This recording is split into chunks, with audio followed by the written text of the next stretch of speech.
Beautiful people, welcome to How to Trade During the Midday. That's your boy Joey Options, and I'm Sharif.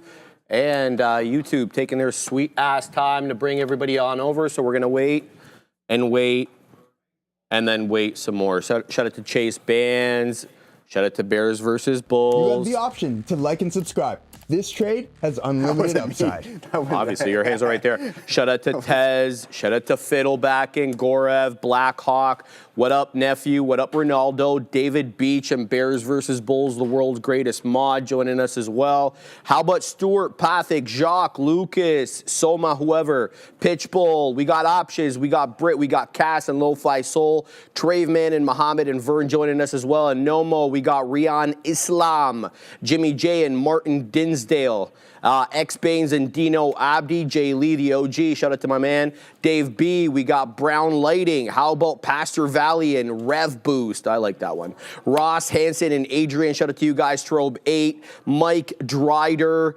We got Silu. We got Daryl Familia and Michelle Mir. Good morning to everybody. I hope everybody had a fantastic morning. Lots of small cap gappers running today. We're going to get to those in a second. Joseph, what are you doing over there? Yeah, we're just sitting in some TQs. Nice bottoming signal here, guys. We added to the position as well. We took a stab on it earlier, but you can see we just bled. So we got about 10% off. Then we got stopped out break even, but now we added nice here. And then looking for that test, but you can see we're running into some overhead resistance. We got a hot lesson today, guys. So what we're going to do is go over the top performing sectors of the day. And to start off this party is XLE. Let's see what XLE is up to here, folks. Now coming back down in here, but still positive 1.25% here on the day. Nice breakout in the energy sector and looking like it wants to climb all the way to these pivots right here, guys. In second place is XLP. That is the consumer staples. Nice rebound off of these lows, but again, in no man's land like the rest of the market here. So we'll be patient on that one, up about 1% there, guys. And then it's the real estate sector in third place there, guys. And from a daily standpoint, nice little rebound here. But again, get into that broader perspective, a lot of sideways type price action there. So we'll go to XLC and see what we're up to. Nice recovery on the day, but it is still negative, not even 0.1% here, guys. But nice bounce off of the lows there in XLC.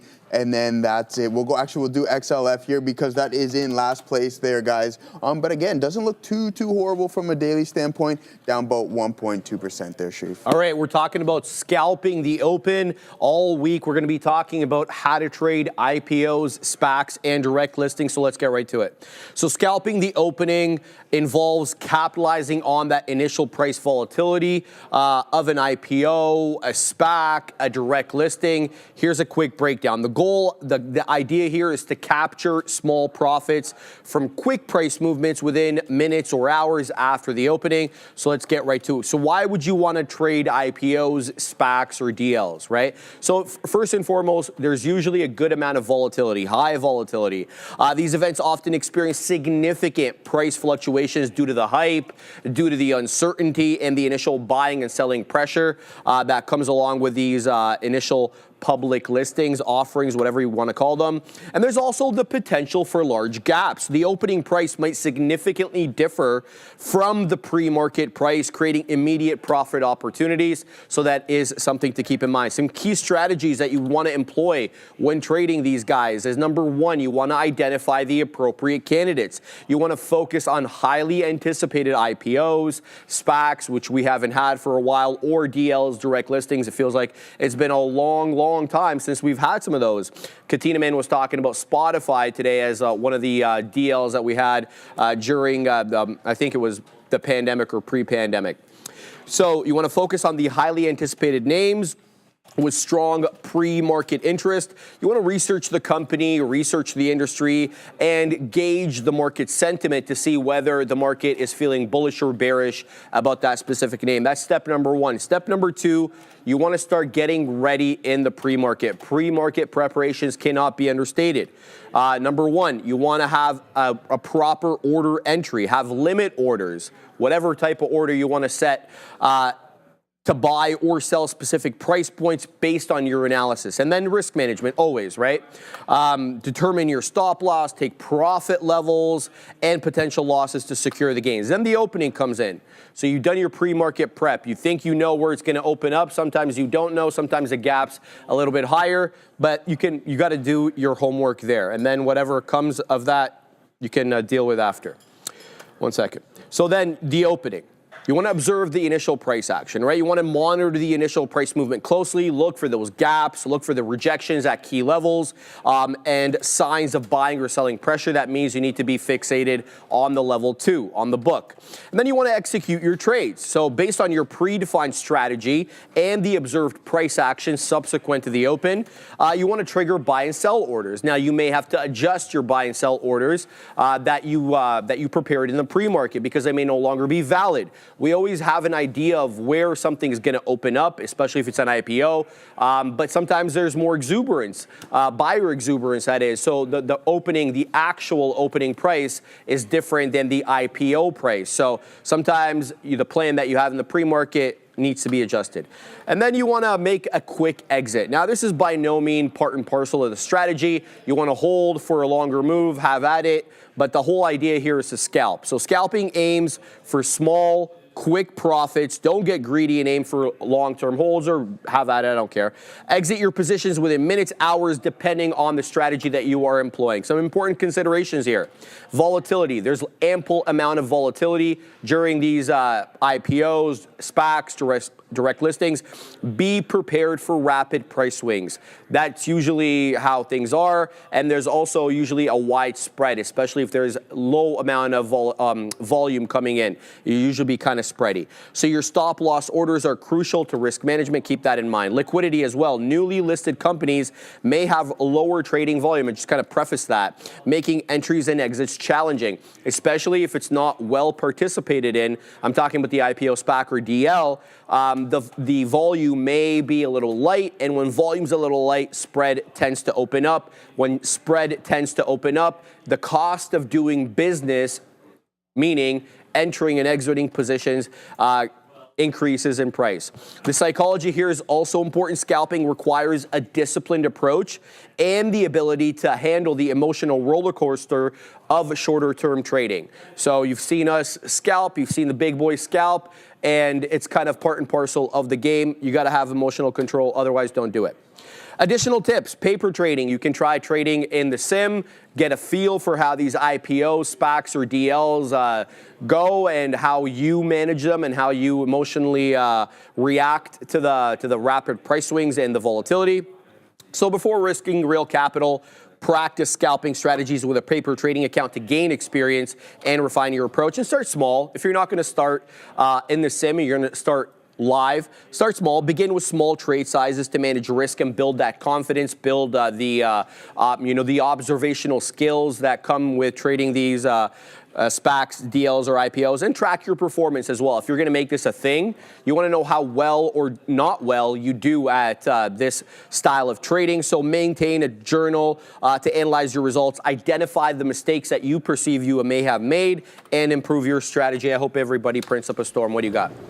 Yeah, guys, let's see what we got cooking up here in the TQs. You can see that we're running into this overhead resistance here. So this was acting as support. Now we're getting that that under over type price action. So we can't break through 65.40. We're going to need some volume to step in. You can see that this volume by time profile really starting to fall off a cliff here, guys. But a nice recovery on the bottoming signals in some of these names. So NVDA, a slow grind higher, as well as Meta and Google as well too. So Google was one of the better ones, recovering nice off of that VPA signature there, guys. So you can see that beautiful bottoming signal, and now we're starting to run into the volume weighted average price. So we'll look to take the majority of it off around there, just because I believe we can take another leg down if we run into VWAP, and then decide, you can tell from price action that, hey, the volume with the buyers is not really stepping up how we want to. So that can just signal, hey, we're in a pullback territory, and we might head a little bit lower there, guys. So we're going to see if we can catch this fill. I still have the majority of the position on this trade,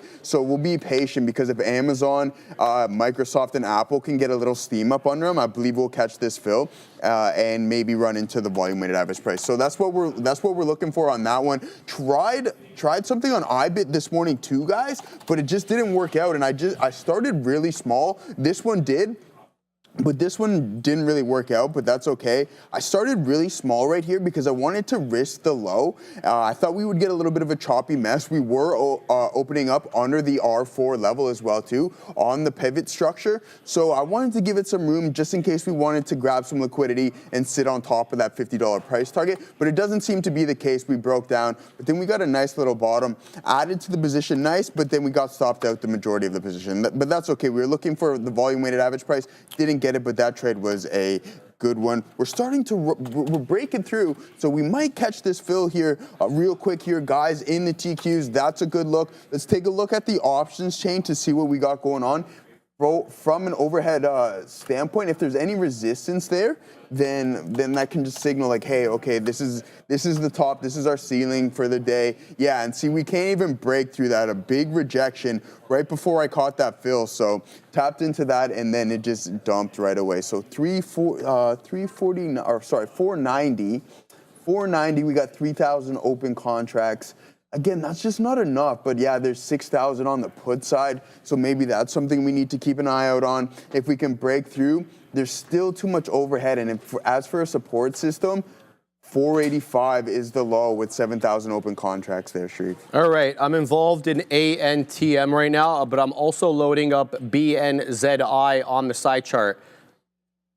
So here's the look. Big move up on BNZI, about 40% give or take. It's a dollar stock. It's only done about 4.9 million shares, so it's still a little light. I like the look of this one's jib. It's a higher low type situation, but having rejected that $1.50, it puts it into question unless we're able to take it out. The reason I say that is that 50 penny level as well as the whole dollar level are areas of support and resistance, psychological support and resistance, that is, for these small cap gappers. So we'll look to get involved possibly here on a pullback into the belt volume weighted average price.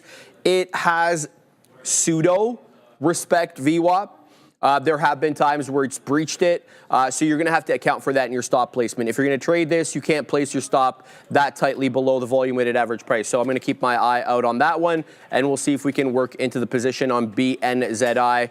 I took off AQB because it broke down below VWAP. Now, the one that I'm involved in currently is this one over here, ANTM. This is another one that's putting in a lot of higher lows. This trades on the MX network. As you can see, it's on AM, not NQ or NY. It has a high day of 241, having dropped back down into VWAP. It is respecting it for the most part. There are wicks below VWAP, but what's keeping me interested in this is the higher low situation.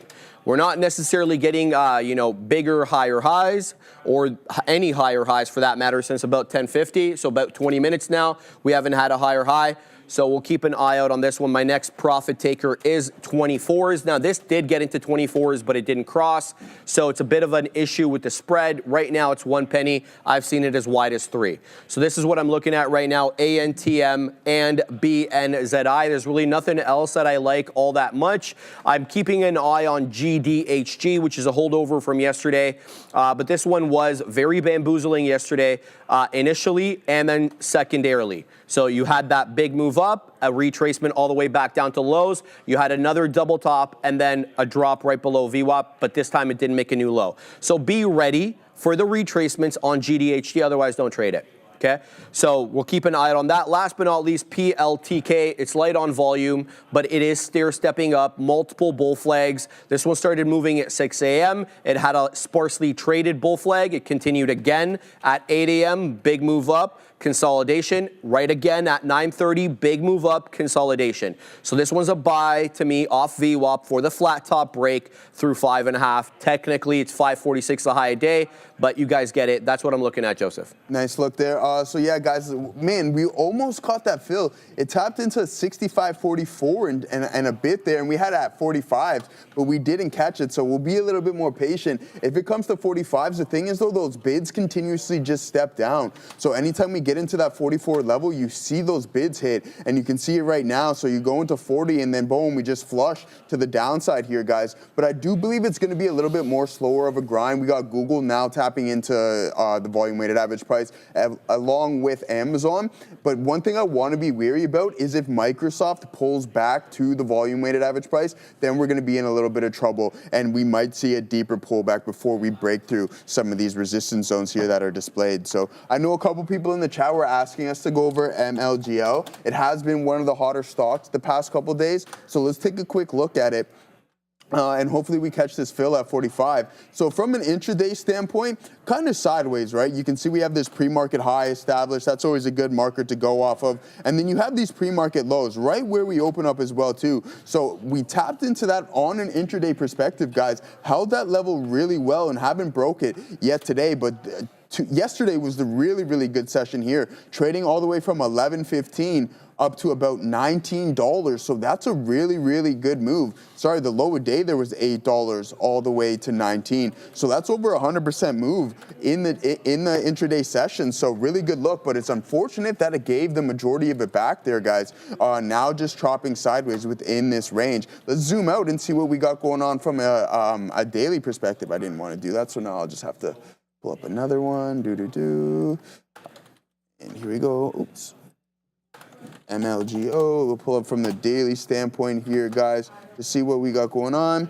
And yeah, like for me, this isn't necessarily something I would want to be involved with just because it's past history, right? You can see that it's in play once in a while, and then it just goes back into no man's land, and then now it's back in play. I would assume, just from what history is telling us here, guys, that it's going to do the exact same thing. So once this volume really starts to step off and head back into what the average is, then I wouldn't be looking to trade this thing or invest in it for the long term there, Sharif. All right, guys, I have an eye on IMTE. This was a holdover from yesterday that broke out during the midday. It was a trade de novo south of that dollar area, so we got wind of it after it had taken $1. You can see it was trading below that, but much like it did yesterday, zigged and zagged, and it's doing that same thing again.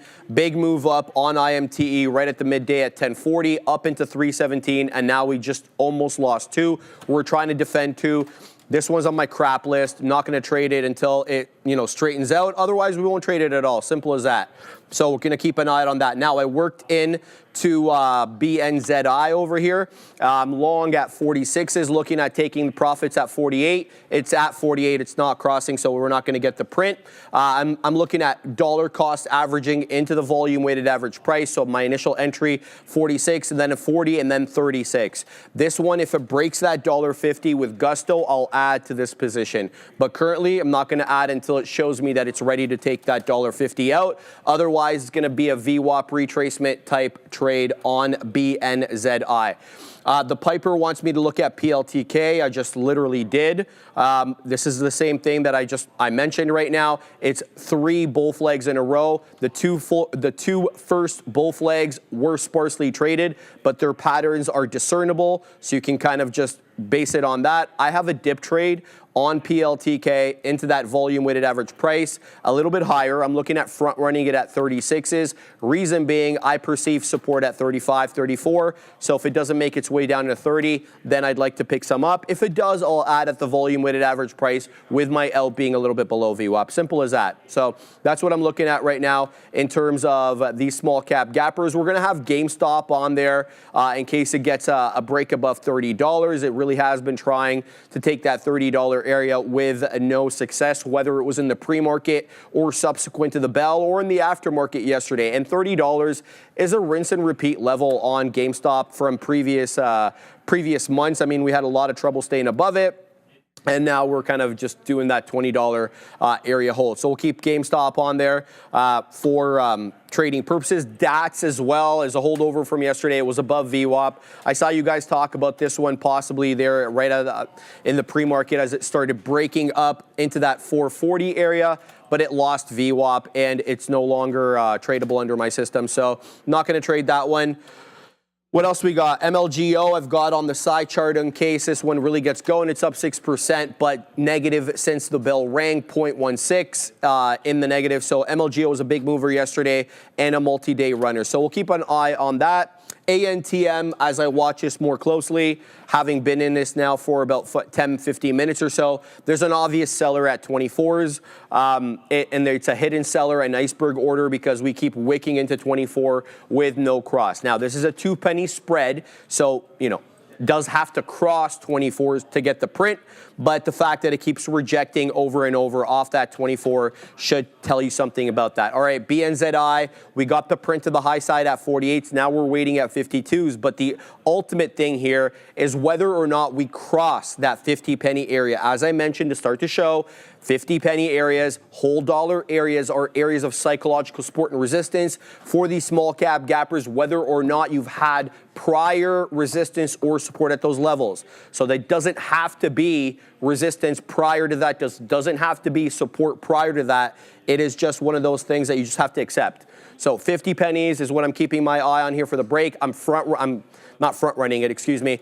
I'm waiting on the other side of 50, but my plan, as I mentioned earlier, is to dollar cost average into the volume weighted average price, knowing full well that if it does reject that 50 pennies, it makes it a greater likelihood that this will be a double top, because we've already rejected that area at 1030, and here we are again at 1120, excuse me, right back at that same area having the same trouble. Okay, so I see here on ANTM, I got a couple of prints to the high side there, as this one did take that 24 level. So we took 24 and we took 27s. Now I'm waiting at 30, and then I'm waiting at 33. My stop doesn't change. It's the break of 10, which is the area low. ANTM up 40%, Joseph. Yeah, good look there, guys. So what I'm thinking here, as we climb higher, you can see that Apple really pushed through the volume weighted average price. Volume starting to stair step up here, guys. Sorry, I'll pull it up for you. But I took off about half of the position that I had remaining there on the TQs, just due to, I'm like, okay,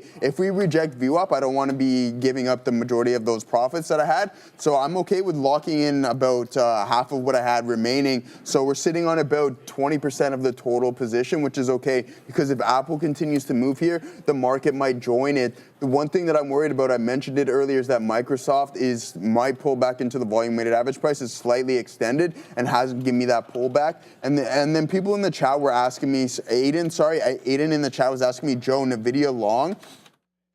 So this is my issue. This is a really good bottoming signal, but I feel like that it's holding the overall market back here a little bit. It's not recovering like with the likes of Apple, Google, Amazon, and Microsoft. So it's really lagging, and you can see that we're down probably close to 4% at this point. And I believe that we can take another leg lower. You see that buying volume just continuously step down here, guys. And we're not getting the buyers really stepping back in. So that's something to be slightly alarmed about here. You got this nice, healthy price action, and that volume supporting it as well too. So that's something I'm most definitely keeping an eye on, but you can see that buying pressure really starting to fall off a cliff here, guys. So that's going to signal to me, hey, we're not ready to push through yet. If that can be steady and maintain what it's putting in right now, then maybe I'll look for that continuation, but it's not looking good for the market, and I don't want it to just sell all the way off on me. So yeah, I know there was a couple other things, but thoughts on PAYX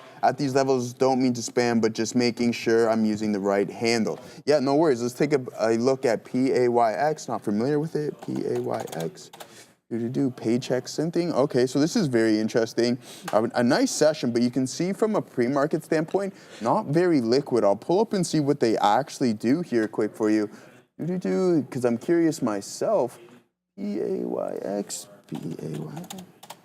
So yeah, is a human capital management, okay, well, I hope it was human capital management company. The company is engaged in delivering a full suite of technology advisory services in human resources, employee benefit solutions and services, et cetera. $54 billion market cap. Okay, so not something we talk about on a day-to-day basis, but not a horrible technical trend here. I mean, holding these lows, you can see that consistent higher low there, guys, which is a positive sign, and really nice volume is stepping out here. So yeah, keep an eye out on it. If you break this trend, there might be a little bit more downside on that, but I can't say too much about it. If it wants to go and test those highs, and it's trading pretty well right now, I would just go with the flow and not try to necessarily fight that trend. So nice work. What's everybody else up to in the chat?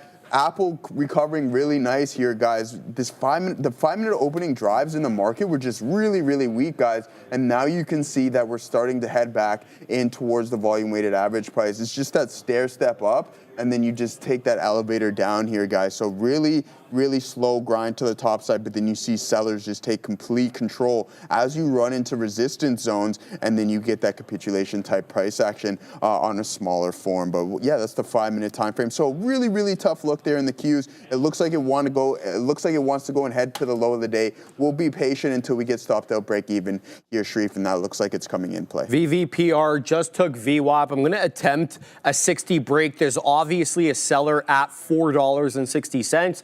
I was watching this for, I don't know, like 20 seconds, and the print kept recycling at 460. I'm going to risk 10 pennies. I mean, I may be trading incorrectly here by having my stop a little bit too close, but that's the way I'm going to execute on it here. So it's a perfunctory breach of VWAP. Let's see if it's got the bid to continue to go. I'm going to get out at 48 if it loses that 50 penny area. So that's VVPR. It's up 100%, but it's well off the highs at 450. It was below VWAP. It did defend 4, and now it's failing at that $4.60 area. We'll see if this one stops out or not. Now, the one I'm involved in right now, BNZI, I did get a dip trade there. On this one, I'm looking at taking it at 45s. If this one continues up, again, BNZI, I had planned dollar cost averages initially in at 46, with the beak at 48, and then I got the ad there at 40, and now I'm looking to take it out at 45. So that's my look there, okay? So now, what are we doing over here with VVPR? We got the... Come on, you gotta be kidding me. All right, let's get back into this one, because this one obviously took VWAP, but it stopped me out on the way to taking VWAP. So let's see if the seller there has been pushed off. As you can see, it's very thickly traded. You can imagine that there's going to be a significant amount of bag holders holding that from 550, excuse me. So let's see if we can get some continuity, take out the bag holders, the short sellers that are keeping this down. It pushed me out initially, but now we're right back in and we're looking at taking profits. So here we go. Let's see if this one wants to continue on its way up. VVPR up 105%. It is a bit of a weak break of VWAP. And so I ended up trading this incorrectly by having my stop a little too close to that volume weighted average price, especially knowing that the sellers were there in spades. So we'll keep an eye out on this one, and I'll report back to you guys if we get a couple of good prints on this one. Still zigging and zagging right now. How we doing over here? BNZI, nothing doing there. PLTK, still didn't get involved in that one. And then ANTM, still waiting for either a move back above that 230 area or a break of the volume weighted average price and to get stopped out. So that's all we're involved in right now. 537s is what PLTK is showing me. I'm waiting at 34s. I'm not going to move up my entry. The idea here is to defend VWAP, not to front run it. So BNZI is continuing to put in higher lows. So that one keeping me interested despite the fact that it is well off the highs. Let's go back into VVPR. Again, selling, aggressive selling here above the volume weighted average price. You can see how thickly traded this is. What I'm going to do here is I'm going to base my entries and my exits, my stop losses on prior bar low. That means that I got to take it all the way down into about 4 1/3, which is fine. That means I got to make sure I manage my size accordingly so that I'm able to take the drawdowns into that level. So that's how I'm trading this one, Joseph. What do you got there in large cap world? Yeah, I mean, the market just really pulling in here, Sharif. So we're cracking through the lower days. NVDA looking like it wants to go and test it. The spider broke through the lower day and put in a new bottom there, guys. So not too good of a look as some of these big names start to pull right back in and just reject the volume weighted average price, as I mentioned before. So Apple again popped up really nice through VWAP and then just gave it all back. So we'll continue to look at that, but not too good of a look. And I wasn't suspecting just the velocity and just how fierce the selling was in the morning, it's usually harder for the opposite party to really step in and take control of the day. I'm not saying that it can't happen, but just be wary about it. But I'm happy that I took off half of that position where I said I was going to. I mentioned time and time again, hey, when we're running into resistance, let's take some of it off here, especially when we can't break through the zone and we have about 20 minutes or so of just moving sideways, and then that punch through wasn't necessarily very strong, and then you can see we just break down after that. So yeah, really nice look there. You can see that was support now acting as resistance, and that's why we broke down. So took the majority of it off here and then just cut the rest here as it came back to this entry price, because I'm not going to allow that to become a loser. But yeah, here we go. One thing that I want to note about NVDA is just this consistent higher low. That's something really positive, but I don't know how much it can recover. I mean, I'll pull up here just to give us the exact metric of how much it's down today. So yeah, 4.5%. But I do like it off those lows. I mean, maybe that ship has sailed already. But again, it gives you a good risk profile here, a nice outstanding volume signal. But if it breaks through this downtrend if it breaks this trend to the downside, then you can just get out of the trade. So on any retest of it, I think I'm going to hop in this right now for that hold. It is bouncing really well, and it's dragging the rest of the market up with it. So positive sign. If NVDA can get the ball rolling, I'm sure the TQs can start to climb higher and higher as well. But this one might be a little bit more of a slow grind. Let's take a look. Dip buy on TSLA. I don't know about that, Nomo. I'll take a look at TSLA. I haven't really been monitoring Tesla too much today, and I know it took a hefty dive in the earlier sessions like the rest of the market, but there's the same bottoming signals that were just displaying themselves over and over again, which worked out really pretty good here, much better than the TQs, because we actually got into the volume weighted average price and then rejected it. So we didn't get quite there with the overall market. So yeah, we'll just keep that in mind. Yeah, so that's what I wanted to do. I want to take a look at the chain to see what NVDA is telling us. And I mentioned time and time again that we have that ladder through the 20s that's acting as overhead resistance, and that's why we can't climb higher. And then today we just give back a lot of the move, down 4.5% here, guys. So we'll wait for that pullback. 116, and what's the high of the day there? 119 roughly. So yeah, 120, 76,000 open contracts. That's the highest on this week's expiration cycle, before you run into 125 with 73. So you can see that's why we're running into some overhead resistance. We're getting a nice bounce in NVDA as well here too. So wait for that pullback, and then we're going to look to participate there, Sharif. All right, we're keeping an eye here on VVPR. We got 61s now. I've moved up my stop to prior bar low. It's really having trouble taking out 60s. I've layered the orders, but the short seller or the profit taker who has been taking profits on this is moving down their order incrementally. We were looking at 62s before, now we're looking at 60s, so it looks as if this one might be a tough one to trade. BNZI, we did get the add and the fill there at 45s, still unable to take out that 50 penny area, so it is a situation of lower highs, and I'm going to have to rethink whether or not I want to sit there for a dip trade at 36, because all these small cap gappers are just losing the bid. There's just no strength, so we're just going to have to deal with that as it comes. If there is no strength in this one, I'm not going to sit there and dollar cost average into BNZI. With respect to the trade on ANTM, it's holding VWAP, but sparsely traded, and the volume is dropping off a cliff. The good news about this one is we've taken out the majority of the position. We only got a couple of beak wetters left, but if it loses VWAP, couple of beak wetters or not, we're going to take out the trade. Simple as that. So we're keeping an eye here on ANTM, holding VWAP, but having a lot of trouble, number one, maintaining the volume, and number two, making higher highs. So a bit of a situation there. PLTK continues to defend that 535 area. You got to be kidding me, bro. Oh, man. Well, there you go. Use stop loss orders that have a good spread on them, because that one does not have a good spread.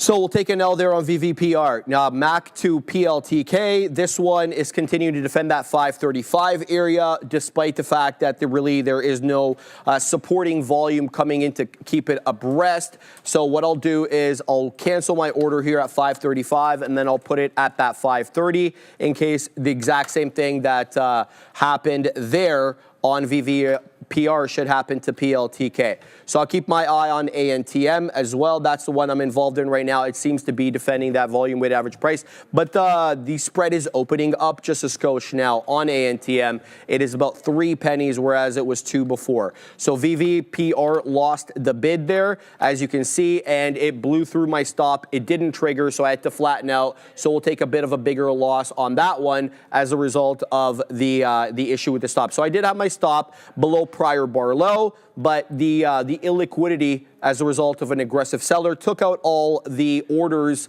between my stop and whatever price target or whatever level it was at when it dipped below, and then it didn't trigger. So that's what happens with these small cap gappers, and if you don't like that, then don't trade them, because that's kind of the situation with them. Joseph. Yes, sir.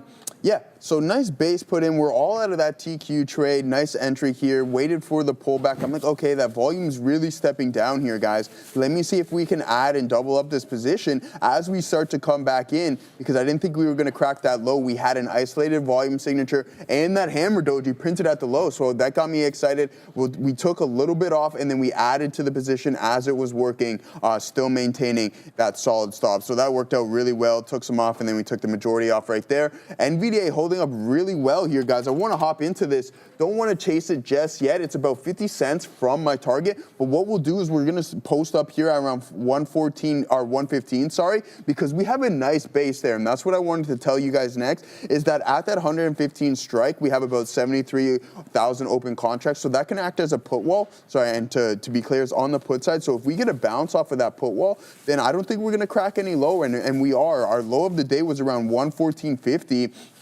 And then we got that bounce, and we had that indecision print there, so could be a good look. But again, if we break it to the downside, we could be dragged into much, much deeper waters there, guys. So we got to be prepared and just just be prepared and have those stops in place, obviously, just in case it does break through. But again, we're coming to test this. If we hold, then I'm going to get into this trade, and it's coming into those levels that I really like to see. If there's anything, yeah, exactly. So that's DJ Damster. That's what I was looking at as well. Amazon at VWAP, and I was going to close that spread this morning, but I didn't. I'm like, I just had that hunch that we were going to head into a kind of pullback territory. So a little bit patient on that. We'll wait for a bounce to 204, 204.50, then we'll just get out of that trade, because that was a nice one. I was in at 195 and I bought the out the money, so I just gained intrinsic and extrinsic value on that. So we'll just get out in. And my expiration date isn't until October, so there's so much time value that we gained on that contract, which really, really worked pretty good. Yeah, I can talk about Tesla here for a couple of minutes. Again, same narrative for me. I do feel that we are about to pull back in this name. We'll zoom out and take a look from the daily perspective, what we got going on here. So again, a really, really nice recovery off the bottom, but you see this indecision print at a high, but that volume was stepping in, so that's justifiable and why that this move has been sustained. But again, we're not down too bad. This is a healthy pullback. But what you want to look for is, when are we going to construct that higher low? And I think at some point that's going to come in. We got to look at support levels as well too here. So that would be my target around 321. I got out around here and grabbed some other names, which is unfortunate. But I do believe that there's going to be potentially some more downside in Tesla, especially with the Q1 earnings report and deliveries coming up, I believe, soon. So I think that can lead us back into the early 200s, the low 200s, because I think this is just a rebound bounce in Tesla, Sharif. Yes, sir. Keeping an eye here on BNZI. It's really the one that I'm focusing on the most at the moment. The volume is dropping off, but it's been awfully respectful of the 10 exponential, but I don't want to overstay my welcome on this one. I'm really observing whether or not it can take out that 50 penny level. I also worked into GameStop. GameStop's putting in higher lows and higher highs. I'm just putting my out below par bar low, looking for that 50 penny break, and then if we could make an attempt at that high of day around 80, we'll give this one the old try. So GameStop, the pre-market high should let you guys know a little bit higher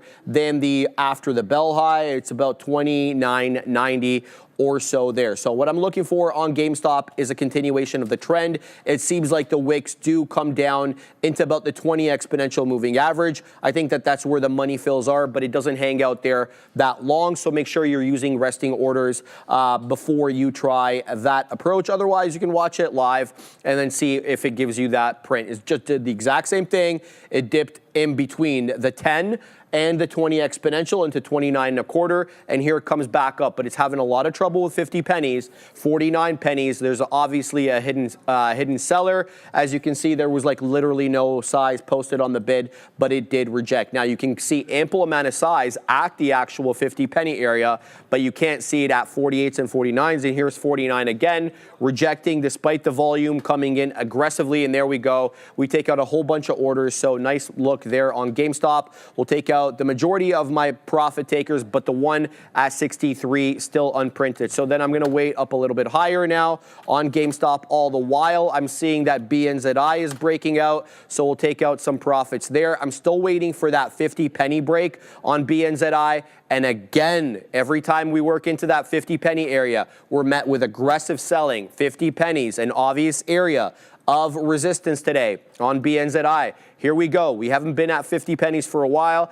Look at this. There's really not enough size posted there for a dollar stock, yet nothing is being taken off the book. That's because there's a hidden seller there, and then he just gets blown through, but didn't cross on the bid. So what we'll do is we'll post at 50 since we have a decent amount of size on this one, so we'll see if we can get something at 50, but it is rejecting yet again at that 50 penny level, despite breaking it this time and actually making a new high of day of 51 pennies as opposed to 50.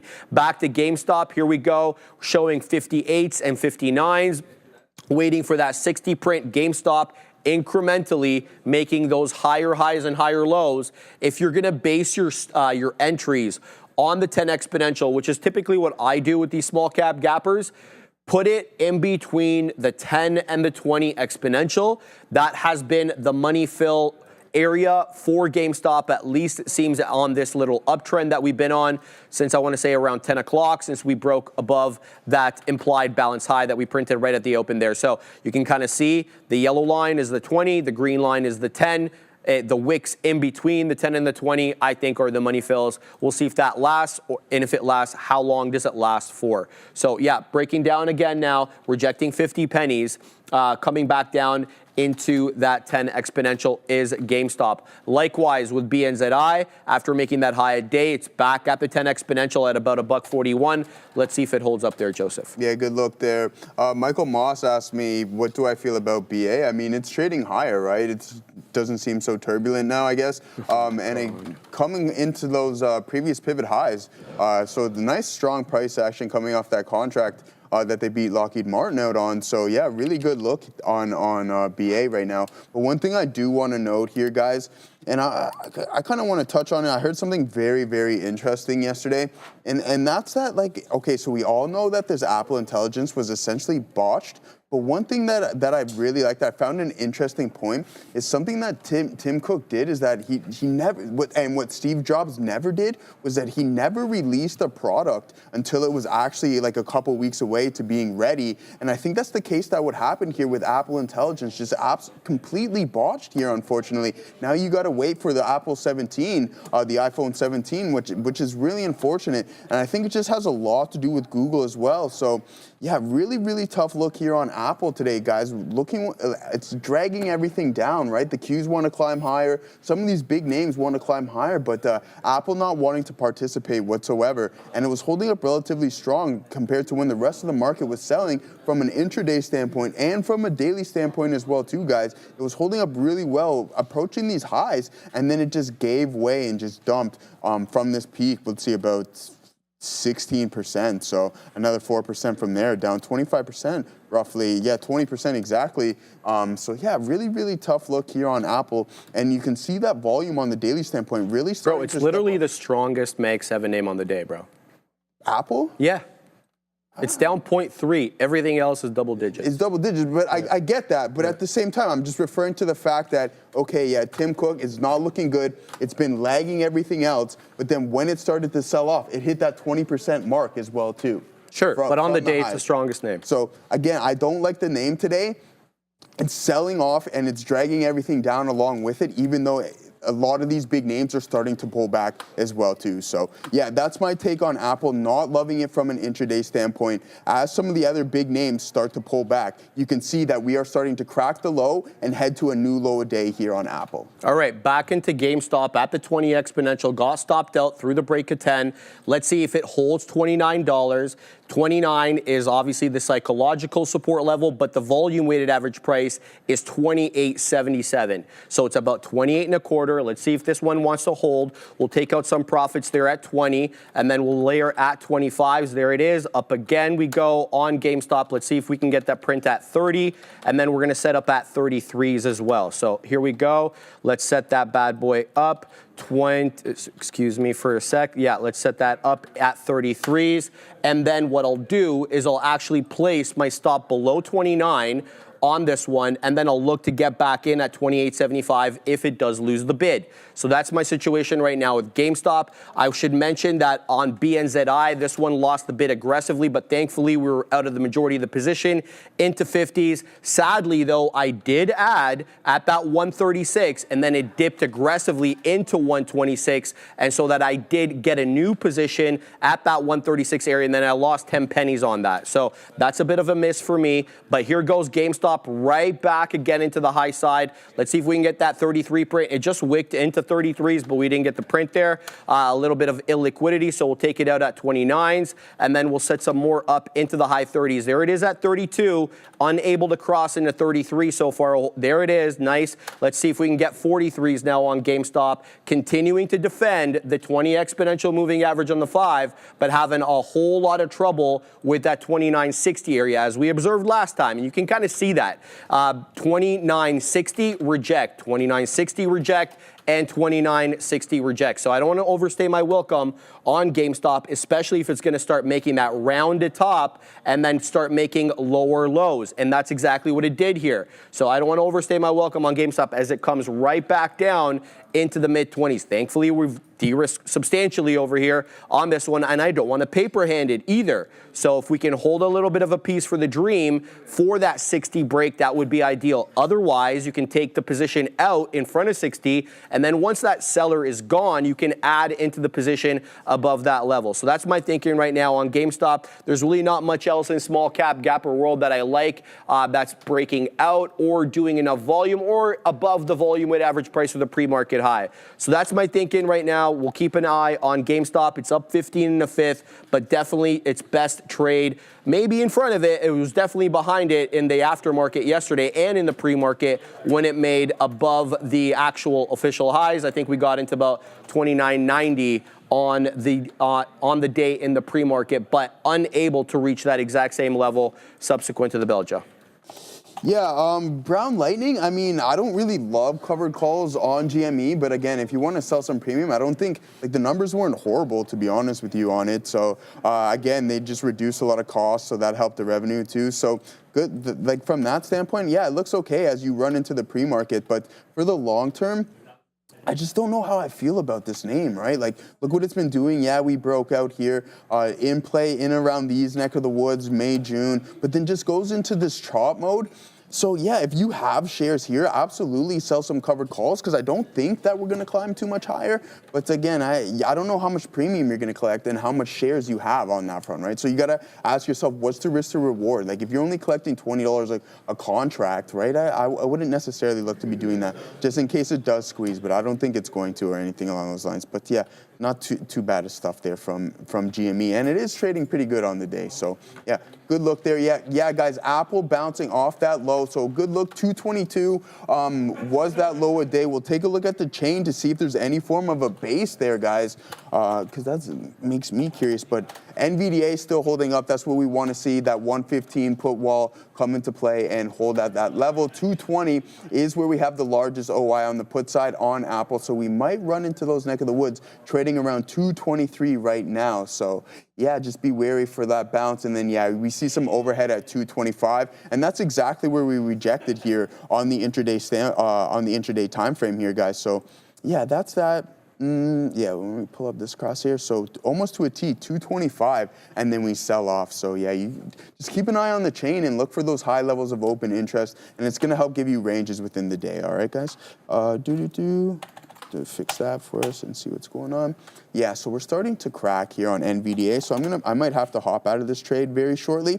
I don't want to hold it to the low a day. It's a little bit more risk than what I want. But if we sip below 114 and continue to bleed, then I'll just get out of that trade and wait. It doesn't look like the market wants to put in a bottom just yet as we continuously bleed here. So yeah, really, really tough look today, guys. Some of these big names down a couple of percentage. NVIDIA down 4.5, now closer to 5.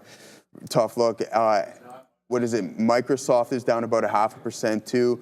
Yeah, and like what Sharif mentioned earlier, Google is holding up the best, but down about just under 0.5% as well too. So yeah, tough look on the MAG here today, guys, dragging the overall market down. All right, out of GameStop, as it did lose the bid, I didn't actually lose anything on that as it dropped down, flattened out. It did defend 29. So the actual low of this candle on the 5 is 29.03. It's zigging and zagging right now. I don't really want to pick it up off 29, to be quite honest with you. I'd rather pick it up off that, you know, the money fills. I think maybe low 80s, 28, low 80s. If I get really lucky, then it makes its way down into the volume weighted average price, which is currently at 28.75. So that's exactly where I'm going to throw my order right now. I'm going to throw it into the low 80s, see if I can get a money fill there. At that level, there we go. We'll drop down a little bit more and see if we can get something in and around there. I'm back into ANTM as well, and this one did retake the volume weighted average price. A couple of good candles on this one, but you can kind of feel that the selling pressure on ANTM is stair-stepping down. Doesn't necessarily have that flat bottom break pattern that we've seen or we've become accustomed to seeing with these small cap gappers, but the point is, it's putting in lower highs with the selling pressure a little bit stronger than the buying pressure, despite the fact that we're up 37 1/3. I'm talking about locally over here, not on the day. And it kind of did break the higher low. No, actually didn't. Now that I look at it a little bit more thoroughly, ANTM still respecting that higher low trend. If you were to base this double bottom candle over here at 1020 and 1025 as the area low, you dip into here, which is a little bit higher than that 197, that 205, 204 print. So technically still putting in higher lows, but definitely getting a lot more downside pressure currently than I feel that it's receiving in the upside pressure from buyers. We'll see if this 3-candle green pattern above VWAP ends up meaning anything. We're long 20, so we're 1 penny out of the money. Let's see if ANTM can bounce back up. Now, did I get the fill on GameStop? You're kidding me. You are kidding me. It dipped into 82 and it didn't print me. That's crazy. That is crazy. So here's what happened on, what is the actual low there? 84s. Okay, so I won't feel too bad. I put it at 82. I perceive that to be the money fill, and it comes into 84s, and we don't get printed. So that's fine. We'll take that one off. I don't think that's valid anymore. It's more about getting the wick and then the pop back up than getting that specific price, because it may not be scalpable once it pops back up and comes back down. So here we go. Now we're getting 82s again. Let's see if this one wants to hold the volume weighted average price. 28.75 is VWAP. So I'm just going to give this a try. Why not? We're going to give it 28.69, and then if it breaks that, we'll give it 6 pennies below the volume weighted average price. And if it loses that bid, it loses the bid. At least we tried. So here we go. We got 85, so we'll set up at 95s for the beak wetter, but it's going to have to hold this area. GameStop coming off the highs, 29.80 is the high, trying right now to hold the volume weighted average price. It just wicked into it. Let's see if buyers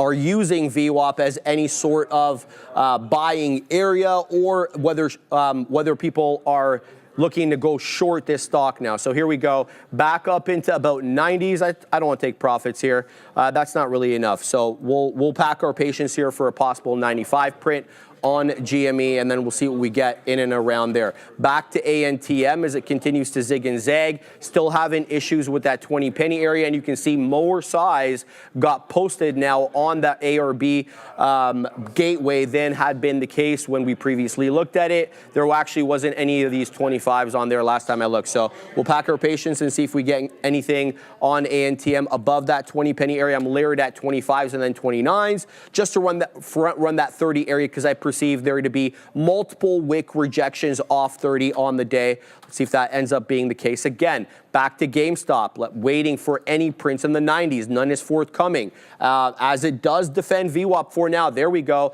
Popping right back up again is GameStop off the volume weighted average price, showing me 91s. We're long 85. Still haven't got the print, sadly, though, at 95. If it's able to reclaim 29, I think we can become a little bit aggressive with this one. So we'll take a little bit more over here if we can. And we just wet the beak there. Good. Let's see if we can get any more on that. I'm going to move up my stop. There we go. Right back into 30s again on GameStop, or 29s, excuse me. So what I'm going to do is I'm going to set up on the north side now of 29s to see if we can get any beak wetters above that whole dollar area, all the while keeping an eye on ANTM as it continues to zig and zag with that 20 penny area. Now the 25s are gone off that ask side of the level 2. If we print anything above 20s, it'll be the first time we've done so since 1120. So it's been a hard road to hoe here for ANTM, despite the fact that it's up 35 some odd percent. Back to GameStop. It's knocking the door of 30. Where do we got? 85s. Still waiting for anything above that $30 area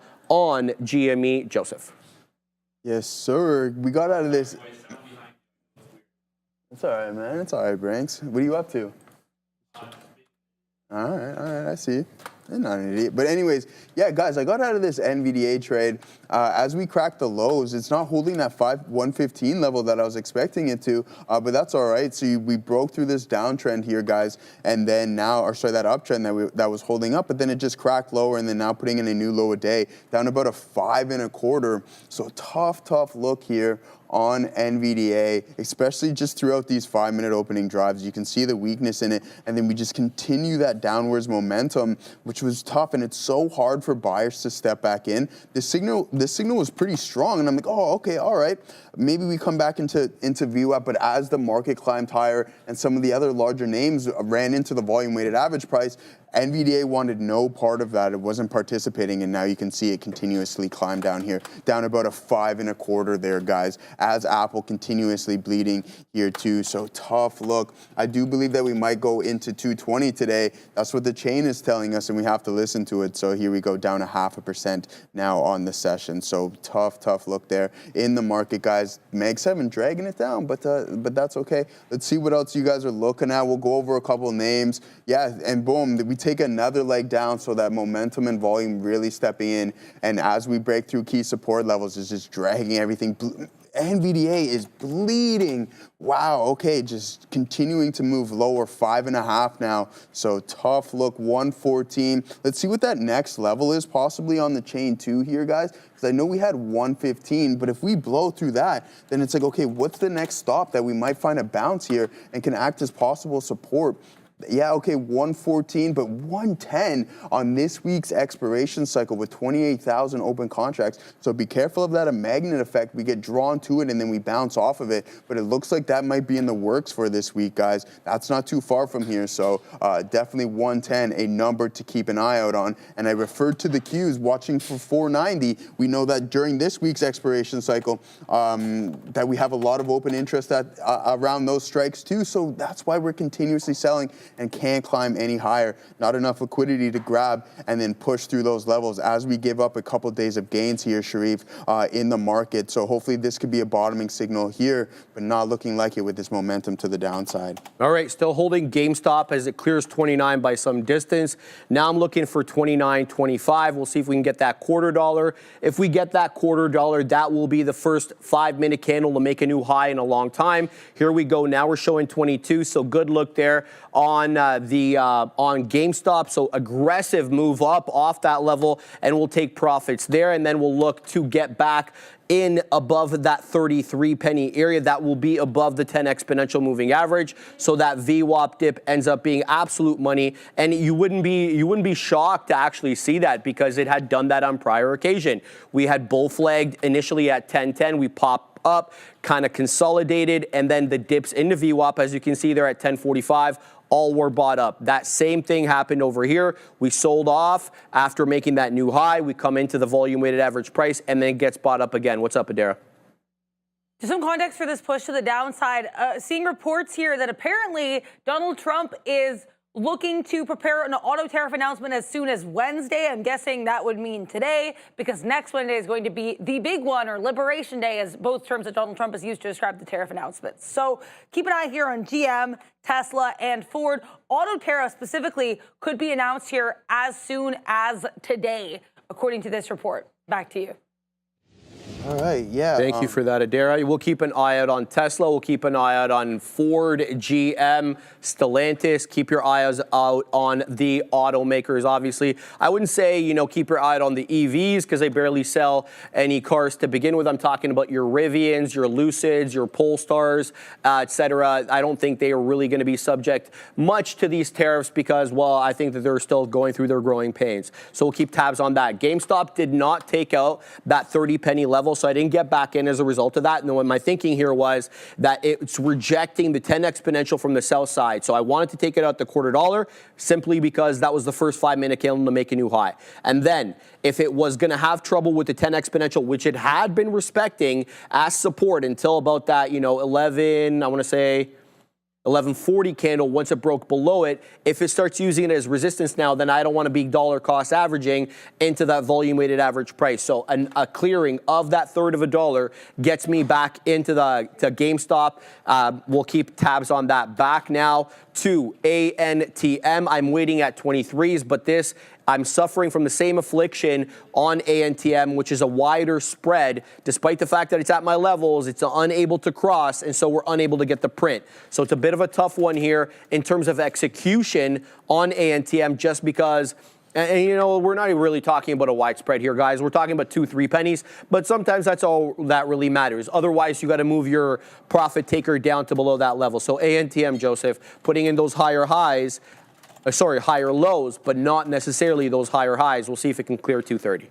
Yeah, all right, guys, here we go. A nice signal here in the markets, but we might be able to put a bottom in here. But one thing, Gorev, just look at NVDA continuously just moving down. I like that signal in Apple, but if some of these big names want to just continue that momentum, then they're going to be invalid, right? When we follow the cues, we got to see what the big boys are up to, especially on days like this. So, again, not looking too good. If we hold up this level, you see that volume step in. So the participants want to stop the downwards price action, but it depends which party wins here, guys, and it looks like the bears are fully in control. The buyers can't step in, so it's really, really tough.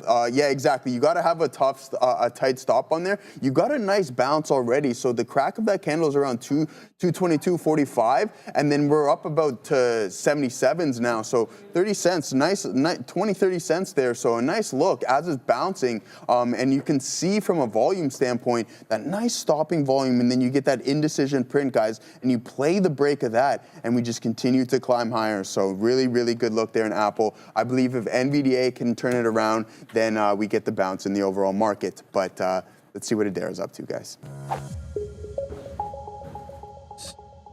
It's time for your midday/afternoon edition of Happening Now. And what's happening here is the S&P 500 maybe trying to bottom a little bit. Slight higher low here so far in this 15-minute candle, but it's only about 2 minutes old. So we're going to have to wait and see what happens here for this market. S&P 500 down almost 1%. NASDAQ down more than 1%, about 1.5% here, and also doing a similar kind of double bottom pattern to the S&P 500 on the 15-minute chart. The catalyst we just got to push the market a little bit lower is a report here, I'm not seeing from where, that Donald Trump is apparently preparing an auto tariff announcement as soon as Wednesday. In terms of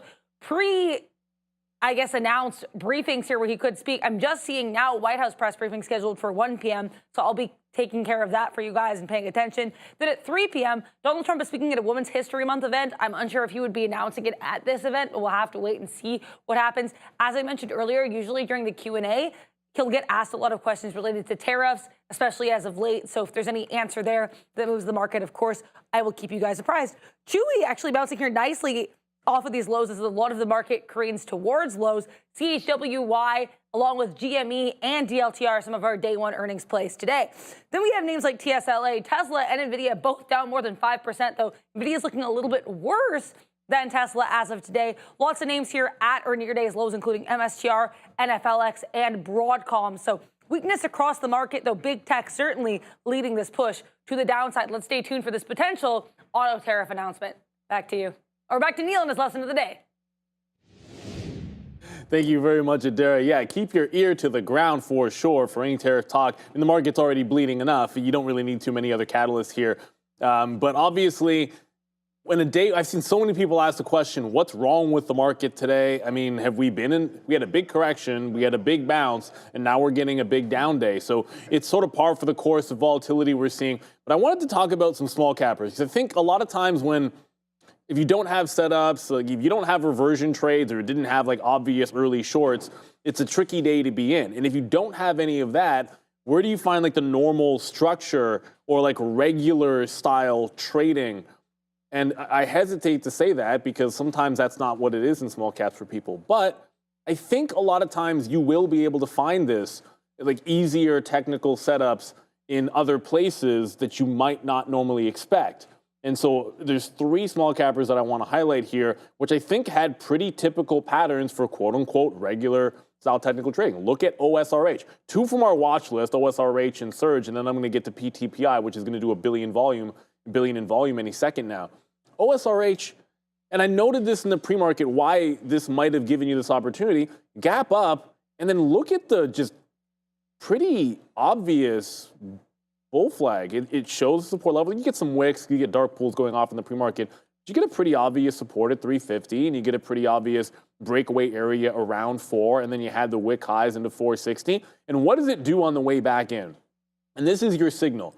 It respects all of that going into the open. Fails to high, but at the open, this higher low right around 4, accelerate away from that. Okay, they're respecting that.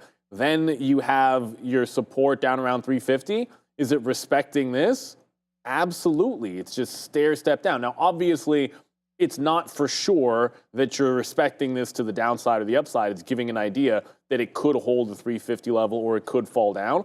Once it shows you the fall down, the drop down, I should say, then suddenly that area becomes a short spot. It's now trend down when it shows you that new fresh low, retest that same high, which was prior support, and then just trends down. Even on a pop, can't get back above that 350. Now, I'm not saying this is for everybody.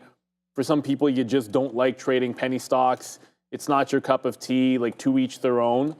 But if you're just looking for opportunities, trading patterns, I think you can do a heck of a lot worse than something like this. And it wasn't the only one. There was also OSRH. Sorry, there was also not OSRH, that's when we're on. Surge, S-U-R-G. Surge with, I think, a more emphatic example of what I'm getting at here. Because this was an absolute, and it just happened now, so I wanted to make sure I threw that in there before I got to PTPI. It is a typical failed breakout of the high. And then once it failed the high, absolute destruction back into support. You guys can see it there. But then it went sideways, sideways, sideways, sideways into a consolidation. And when it finally fell off the cliff at your support area, boom, short. Now, what I'm looking for in this, because it just did the breakdown now, is any pops in Surge that cannot chew through this 230 to 240 zone are shorts for me. Because of what we saw, like OSRH, same sort of thing. Once it fails it, and it's now showing you the fail break of the high, the lower high, just short the pops, baby, and wait for it to get into this 30 to 40, and if it can't break through, then look for that continuation. But it's not always downside, because hopefully this is not in the last 5 minutes here done something crazy. Okay, good. PTPI, because I wanted to show one that's actually showing you the goods in the upside the right way, the way that everybody likes it on a small cap. PTPI, you tell me where support was. It holds 12 cents in the pre-market. It pops at the open to 18 or 17.5, and then just shows you support at 12 cents. Then it just takes the stairs up. It holds VWAP, it holds higher low, it holds this pre-market top here on the dips. It just gives you every technical step to the upside, and doing so with 1 billion shares in volume. I don't care what you trade. All you should care is that you're making money and you have setups that work when you do it. And to me, for something like this, and I wasn't even looking at it till people in the chat were talking about it. It's like you could have had a volume scanner up, but if you hide things under 50 cents or you screen things out that are under 50 pennies, you're going to miss something like this. 1 billion shares of volume on a stock doing 18, going from 12 to 21.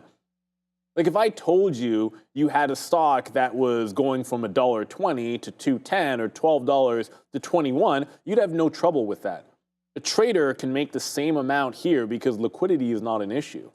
It's just the executable strategy that's there for you. There's no issue with liquidity here. You can get as many shares as you want, you can get as little shares as you want, who cares? It's a strategy where it's showing you all of your regular technicals. You don't have to predict it's gonna hold 12. You can just observe it holding 12 and then take the breakout here, which, oh, what does it do? Breaks out, pulls back, right into prior support or resistance, turns into support.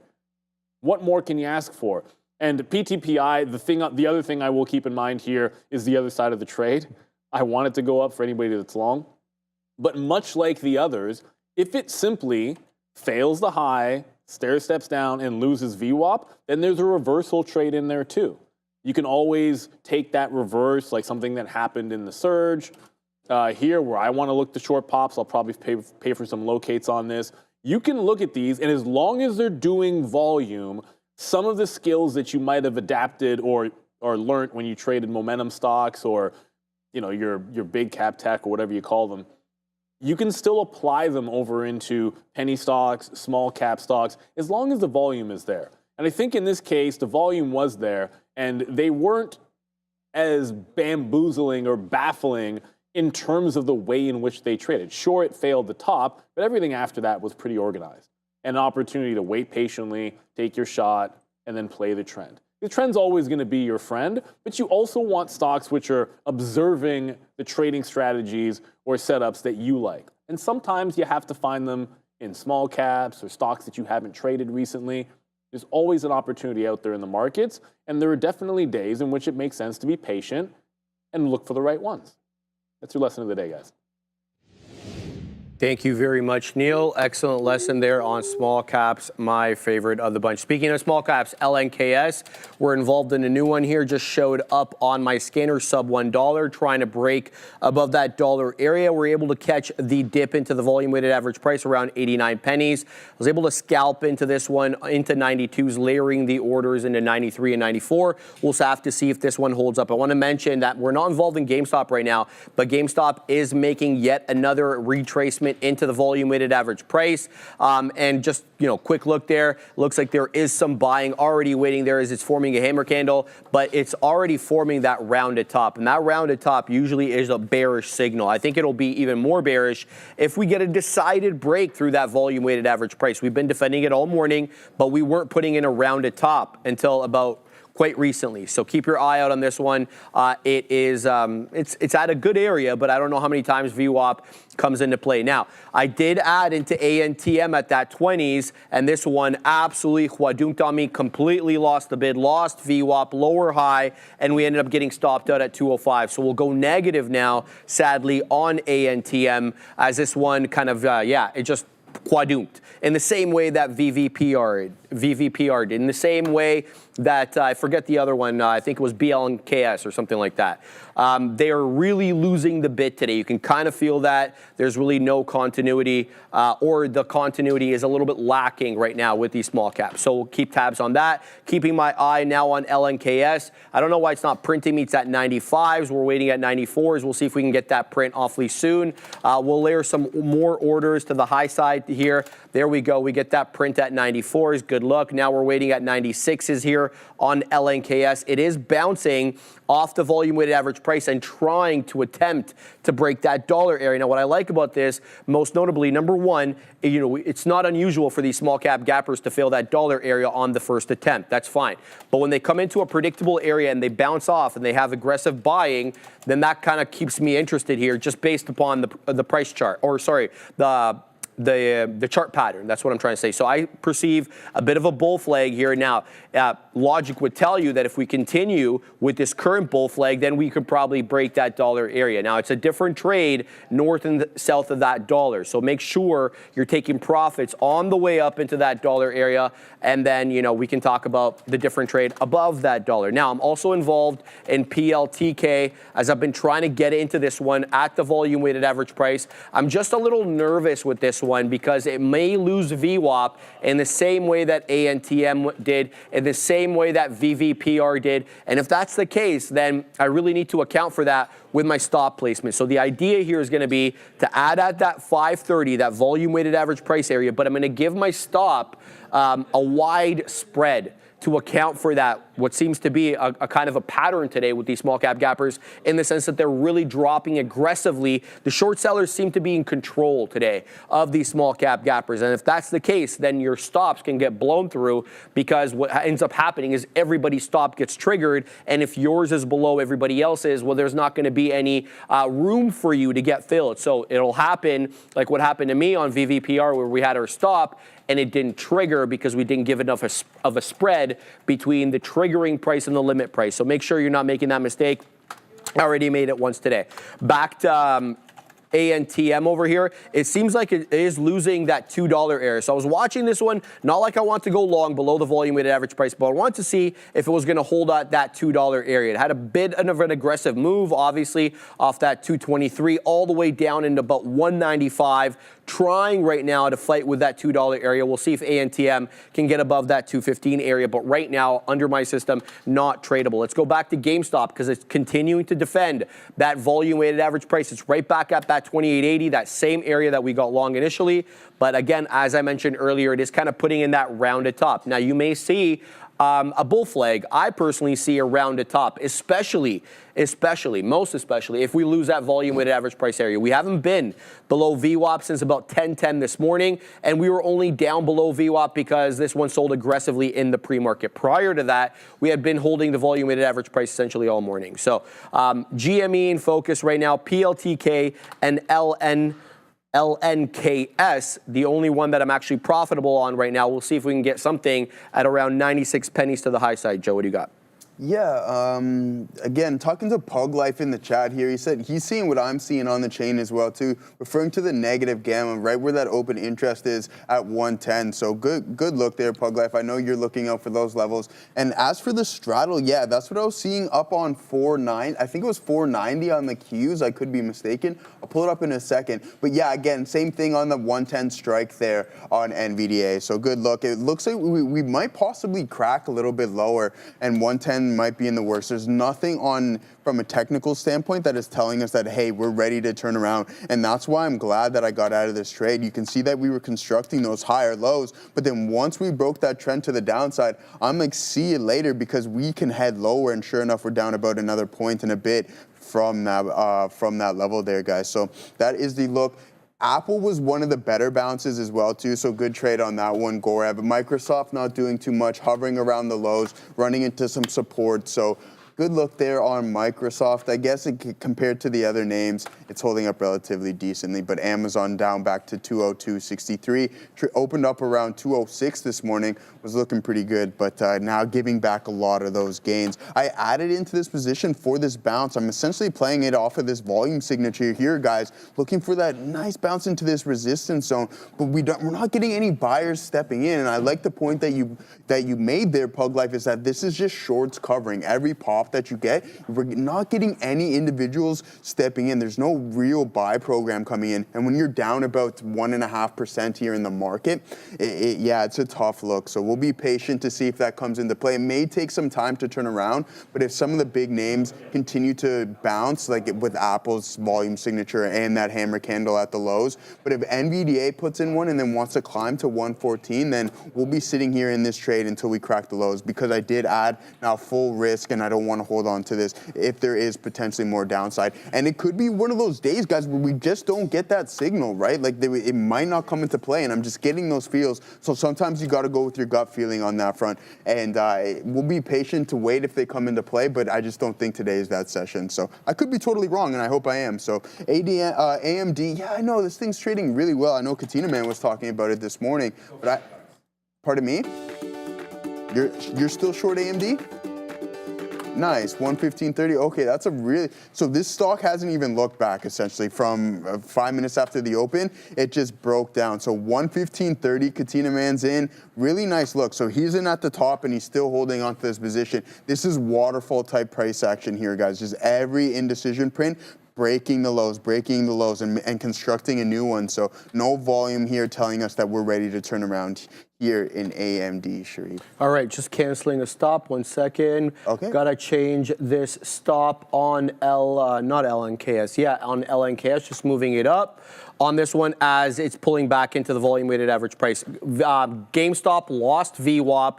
It did wick below it, and now it's trying to recover. So it's got a bit of a hammer candle forming, but that doesn't change the current chart pattern, not candlestick pattern, chart pattern, as we're still putting in that rounded top at a defensible area. Whether or not we make a new 5-minute candle to make a new high, that will get me in the trade. I did actually have a resting order to take GameStop long again above that 29 1/3. That seems like it's no longer the right trade given that we are substantially below that level. So I will cancel that actually right now as we speak. I do not like that trade. Now, it's a different trade though at this VWAP area south of 29 on GameStop if we defend VWAP and then make a new 5-minute candle, especially if this current candle that we're in at 12.15 ends up closing as a hammer candle. It'll show you that buyers were aggressive picking this up off the volume weighted average price, whether it was preceded with a rounded top or not. We'll keep tabs on that. So GME, I'm not going to let this one off the hook. We'll keep an eye on it. If it presents another opportunity for a trade, I'll be all eyes and ears. LNKS trying to pop back in again, despite making a bit of a lower low there relative to the prior 5-minute candle. LNKS, it's got a good chart pattern, but it's suffering from a major affliction, which is lack of volume. So currently on the day, let me tell you, sub $1 name, right? Keep that in mind. So LNKS on the morning is at about 1 million shares. And that's really nothing for a $1 name or south of $1. It's a $12 million market cap with about a 2.2 million share float. Let's find out what the short float is, if any here. Nothing from Trade Ideas, and I also have a 4 million share float from Trade Ideas as opposed to 2. So a bit of a conflict there. With respect to PLTK, I was able to take some profits, but really not much to speak of. Where is that at? There it is. Because it's in that consolidation range. So this is not why I'm in the trade. I'm not trading this as a range. I'd like to pick it up again off that 530 because I perceive that to be the volume weighted average price. And the idea here is to take that flat top break, that bull flag continuation. As I mentioned earlier, I perceive 3 bull flags on PLTK.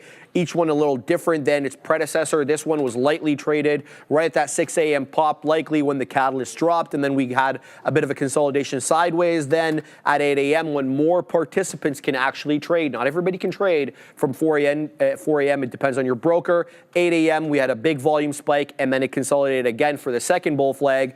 And then the third manifested essentially at the open when the market on open orders came in quite aggressively, popped up, and since that time we have been consolidating above the volume weighted average price. I'm talking about PLTK. We'll see if this one can do anything. I'm also looking at Baidu. Kind of a random one for me, not that I change these, trade these Chinese ADRs, but Baidu's up 2 1/3. It's one of the strongest names in Chinese ADR world, if not the strongest. I'm just having a quick look on my side chart there. It is the strongest one. It and Li Auto. Li Auto's up 2 3/4. Baidu's up 2 1/3. And the reason I'm looking at it is because it made essentially a $100 high, 99.23, and now it's back at VWAP. And VWAP is a little bit higher, so VWAP's right here at 97.50 or 55s. It's a little bit higher than prior area resistance. I perceive this area top over here at around 935 candle, that the implied balance high at 97.30 to be resistance. So if that area and VWAP are very closely related, it might present me with a good support opportunity here on Baidu. Again, up 2 1/3, kind of bucking the trend with the overall market, outperforming most of these Chinese ADRs. It is finding a little bit of support right now off the volume weighted average price. So if you were to buy this at 50, you're about 20 pennies in the money right now. And that's exactly what I'm going to do. I'm going to get in over here on BIDU. What's the spread at? So we're going to get in at 69s. And then basically all I'm going to do is I'm going to put my stop below 50 pennies. So we're going to go 97, and we'll give it a little bit of room between the 50 penny area in case it wicks down. And that's going to be my entry on BIDU. So we're long 69s. Let's see if we can get something in the 80s. We'll set up on this bad boy here on Baidu for a possible VWAP bounce trade on this Chinese ADR name. And to be fair, though, it has been trending down since about 11:15. It's been making lower lows and lower highs, but it hasn't been at VWAP since we took the volume weighted average price at around 10:30. So we'll see if this one can catch a bid, whether or not we're not risking that much, about 20 pennies here on a 97 or 97 dollar name. Back to LNKS, again, dips into that 90 penny area. That's VWAP, but my entry is a little bit below that. The reason is because VWAP was a little bit lower when I got in. So LNKS having a whole lot of trouble with 95 pennies. I still perceive a bull flag here on LNKS, but if it loses that 88 penny area where I got in, I'm out. I've already moved down my stop on that one. I'm looking at GameStop as well on the side chart, and GameStop yet again is bouncing off the volume weighted average price. Now this one did put in a hammer candle here, and then as I mentioned, it made a new 5-minute candle to make a new high. This one hasn't closed, got 2 more minutes here. So let's see how this bad boy closes, because this could get me back in the trade here on GameStop. So that's what I'm watching right now, LNKS, Baidu, and PLTK, Joseph. Yeah, we're going to go over that super chat here right now, BVB. So thank you very much for that one there, guys. TS, $5, much appreciated. I'm new to options. How could I play this with options knowing the price could go to 104 or lower if we drop under 109? Okay, I'm kind of confused. Cover calls that you then put the question mark. Yeah, I don't really understand the question too much, but what you could do is you could buy puts. If you drop under 109 and then you believe that it's going to go to 104, the covered calls would be already owning the shares and then selling options against it. I suggest that you just go back and watch some of our intro to options to understand that. But if you're looking for a move from 109 to 104, you would just essentially buy a put, okay? From a simplistic standpoint, there's other things you can do, but we'll leave it at that, and we're going to send it to Adara. This part of the show is brought to you by our friends from Trade the Pool, because they're back to Trader TV. Trade the Pool is a game-changing platform that caps your risk while giving you the opportunity to trade real shares using company capital. That means no more risking your savings. Trade the Pool now offers an unlimited trading period during the evaluation phase. No pressure, no rushing. Take your time, perfect your strategy, and get funded on your terms. Remember, your losses are capped at a one-time evaluation fee, and your profits, those are unlimited. Head to tradethepool.com and start trading now. Back to you. Yeah, so hopefully that answered your question there, TS. And if you have anything else regarding that options or anything, just feel free to tag me. Again, just buying a put if you believe that the underlying asset is going to go below 109, and that's what you're looking for it to do, and then head to 104. Then you can just buy a put at 109 and then just hold that contract into 104 if that's what you're looking for. But when you're buying something, don't forget to extend the time, right? It sounds like you're new, so you're going to pay a little bit more for those contracts, whether it be in the teens or whatever it is, but just be willing to pay for more, because you don't want to go through the experience just yet of buying an options contract and then having it expire too quick on you before it even makes your move. But there's other things that that I was going to talk about. Again, we'll just refer to ratio spread, something that I have implemented. So it's just essentially an offset of how many short options you have to long options, so you can take advantage of larger moves and bounces like in Amazon, for example. So we'll go over that. I'm still holding onto that position. It's unfortunate. We opened up at 206 today and then drop all the way down to 202. So that's a really, really tough look. But Gorev is absolutely printing up an absolute storm here on AAPL. Good work there. He's out 50%. Really nice signal there, guys. Sorry, I'll pull it up from a 5-minute time frame to see what we're looking at. And that's just a really beautiful signal. I thought that we were going to climb higher, and there it is right there, a nice isolated volume signature, and continuing to creep higher and higher here there, guys. Be aware, though, of this possible higher low, so we'll just draw this basic trend line here, and if we can look for that as a possible target, that'll put us right around the volume-weighted average price where we'll intersect, and then maybe take another leg lower. But if NVDA bounces and Apple continues to climb, I think we can bounce here in this market, Sharif. Sounds good, man. Here we go. We took a print on Baidu. We're back into GameStop as well. Scalped from 29 into 29.20. Still holding a piece. That's the top end of the range right now. On the current 5-minute candle, a break below 29 stops me out. Simple as that. So we're not going to really do the dance with GameStop. I'm kind of concerned about that rounded top. We'll see if this is just a perfunctory move back up. In any event, scalped out the majority of the position. Now, the one I am concerned about, though, is LNKS. Where's that one at? Yeah, here we go. So it's coming back into 90. Now, it's still holding VWAP, but the thing is, it's putting in lower highs and has been putting in lower highs since noon. Every successive candle has had a lower high and a lower low, despite the fact that it's been above the volume-weighted average price. So we'll see what we get here with this bad boy. I'm talking about LNKS. It is a sub $1 name. So we'll see what this one presents us with. Now, Baidu did come into my second beak wetter there at around 85s, but because of the spread on Baidu, we didn't get the print. So packing my patience, I've already kept my stop exactly where it is. I like it just where it is, right below the area low there that we printed at 1220, which the low was there 97.52. So just putting my stop below that 50 penny area. Back to GameStop as I see this one approaching 20s again. This one had all sorts of trouble with 20 when it was there last at 1205. Here we go again. It's trying to approach that 29.20 area. And I don't know why someone's shorting at 29.20 or taking profits kind of a random area, nor the $0.25, nor the third of a dollar, $0.50. It's nothing other than a level that somebody likes. So we'll see if that continues to be the case or what the situation is. I only got one beak wetter left on GameStop, so I'd rather this one run, and we'll see kind of what we get there. Back to LNKS as it now is at the volume-weighted average price. My concern about this today, as I mentioned before, I am concerned about the illiquidity on some of these names on the way down. They do aggressively move down, and it blows through the stops. And so what I try to do with LNKS is give myself a wide stop between the trigger and the limit. We'll see what we get there on that one. Back to PLTK. This one, what's going on, Katina Man? Okay, the Katina Man's long NVIDIA, and he's doing real well. 114.06 is the current price on NVDA. Back to BIDU, this one coming right back down into VWAP, but I'm not going to take it out at VWAP. It will have to break that 50 penny area. This is a volume-weighted average price retracement trade on a name that is stronger than the overall market and stronger than its sector mates, which is the Chinese ADR world. We'll see if this one can catch a bid into that 98 penny area or $98 area. That's where I'm looking. GameStop broke out. There it is at the third of a dollar, and we'll take that level there. 29.34 right there into GameStop. We got long 29s. Let's see if this one can take out 29.80. As I mentioned, it had a rounded top, an aggressive rounded top. What's up?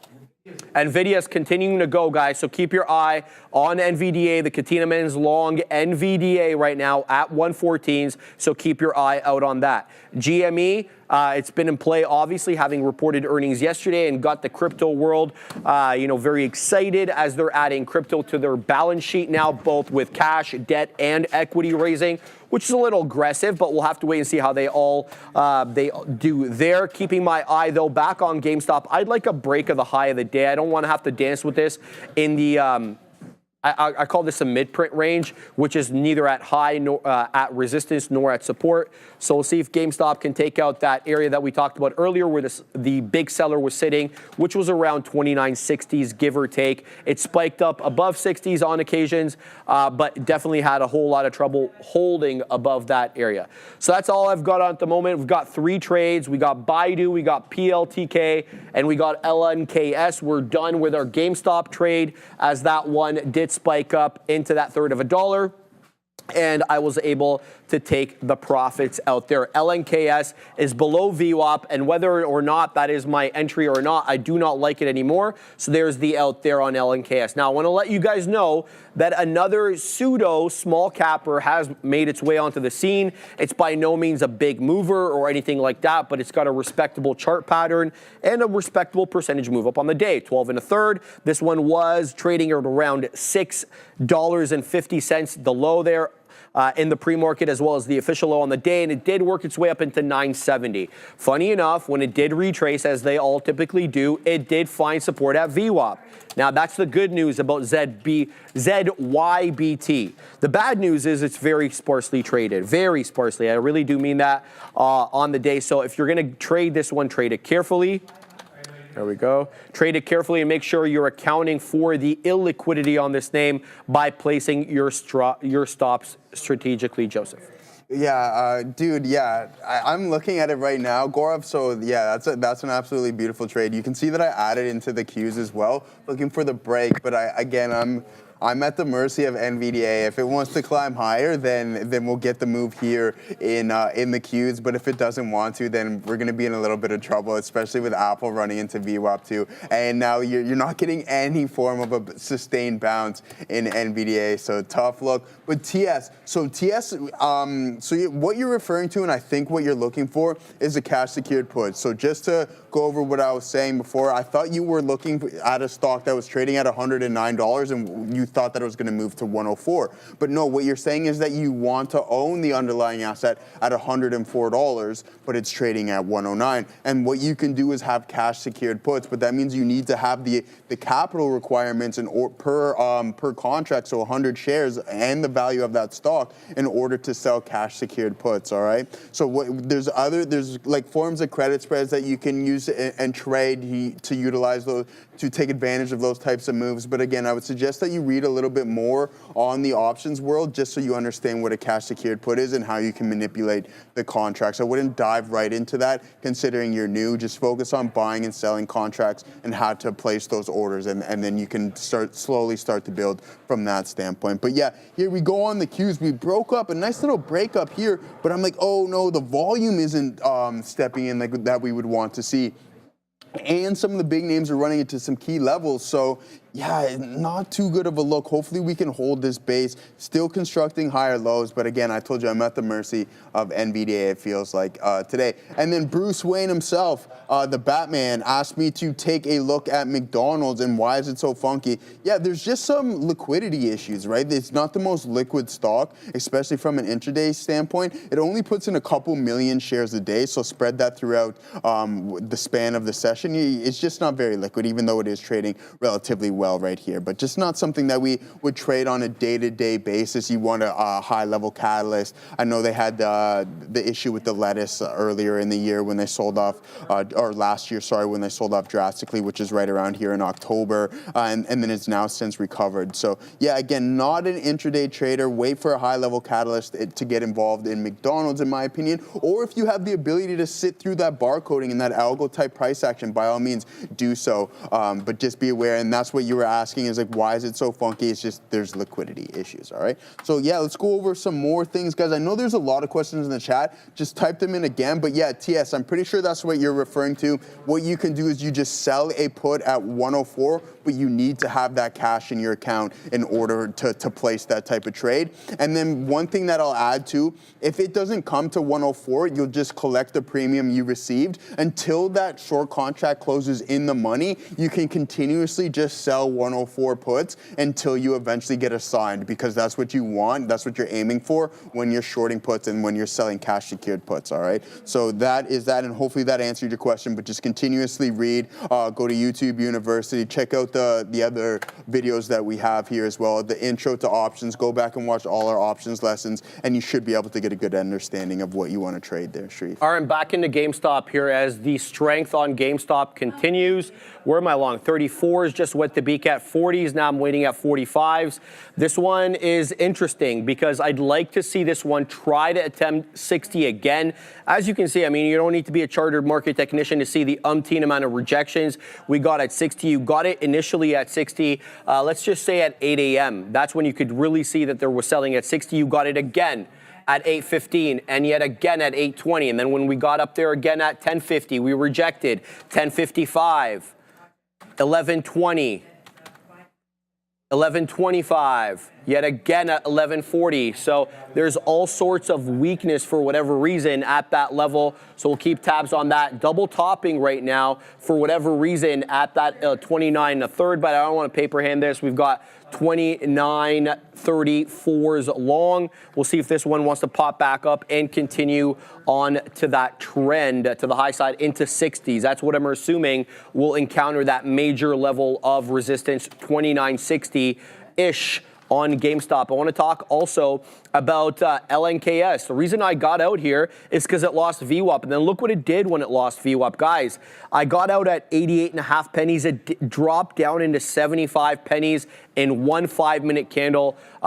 Yeah, that's what aggressive shorting is, and I'm assuming that's what the shorts were waiting for. They were waiting for that rounded top, the loss of VWAP to know that they were in control as opposed to buyers, and then the orders came in quite aggressively, and you can see this volume bar on this red candle here is quite aggressive as well. So we'll keep tabs on that. LNKS, it's no longer tradable under my system though, is below the volume weighted average price. It's gonna have to get above 90 pennies on a closing basis for us to get back involved. Let's go back to GameStop though and see what the situation is. It's now coming back into that 29.20 area, and it looks like it is a bit of a double top into a random area at 29.40, not an area that I anticipated there to be selling, but having looked at it, after the fact, there does seem to be some selling from earlier in that 40 penny area. Again, ultimately, I don't think this is where the buyer or the sellers are going to step in and really, send this one to the downside. I think if we do go to the downside and end up going below VWAP on a closing basis, it will be a 29.60 rejection.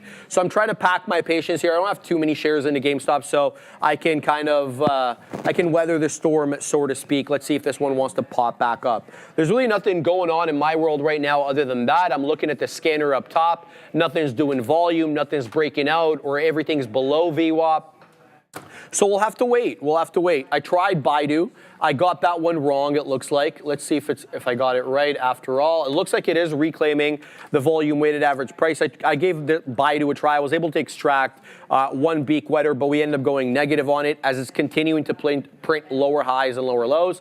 So looking at this one, after the fact, it is a downward channel, whether or not it visited VWAP and tried to break up. Oh, wrong one here. Excuse me. Where's my Baidu trade? Oh. Whether or not it tried to bounce off VWAP, I don't think that this is going to be a VWAP trade so much as it is just an aggressive downward channel here on BIDU. The one that I mentioned earlier, I mentioned ZYBT or ZYBT, as our American friends like to say. It looks good from a chart pattern perspective, but then you have a look at the book, and it's a 26 bid and a 42 ask, and that's not going to work out for me on a small cap gapper. It just won't. So we'll have to let that one go. But it is a decent chart pattern if you can handle the spread, and I don't suggest you do on these small cap gappers because that's not really the methodology by which they're traded.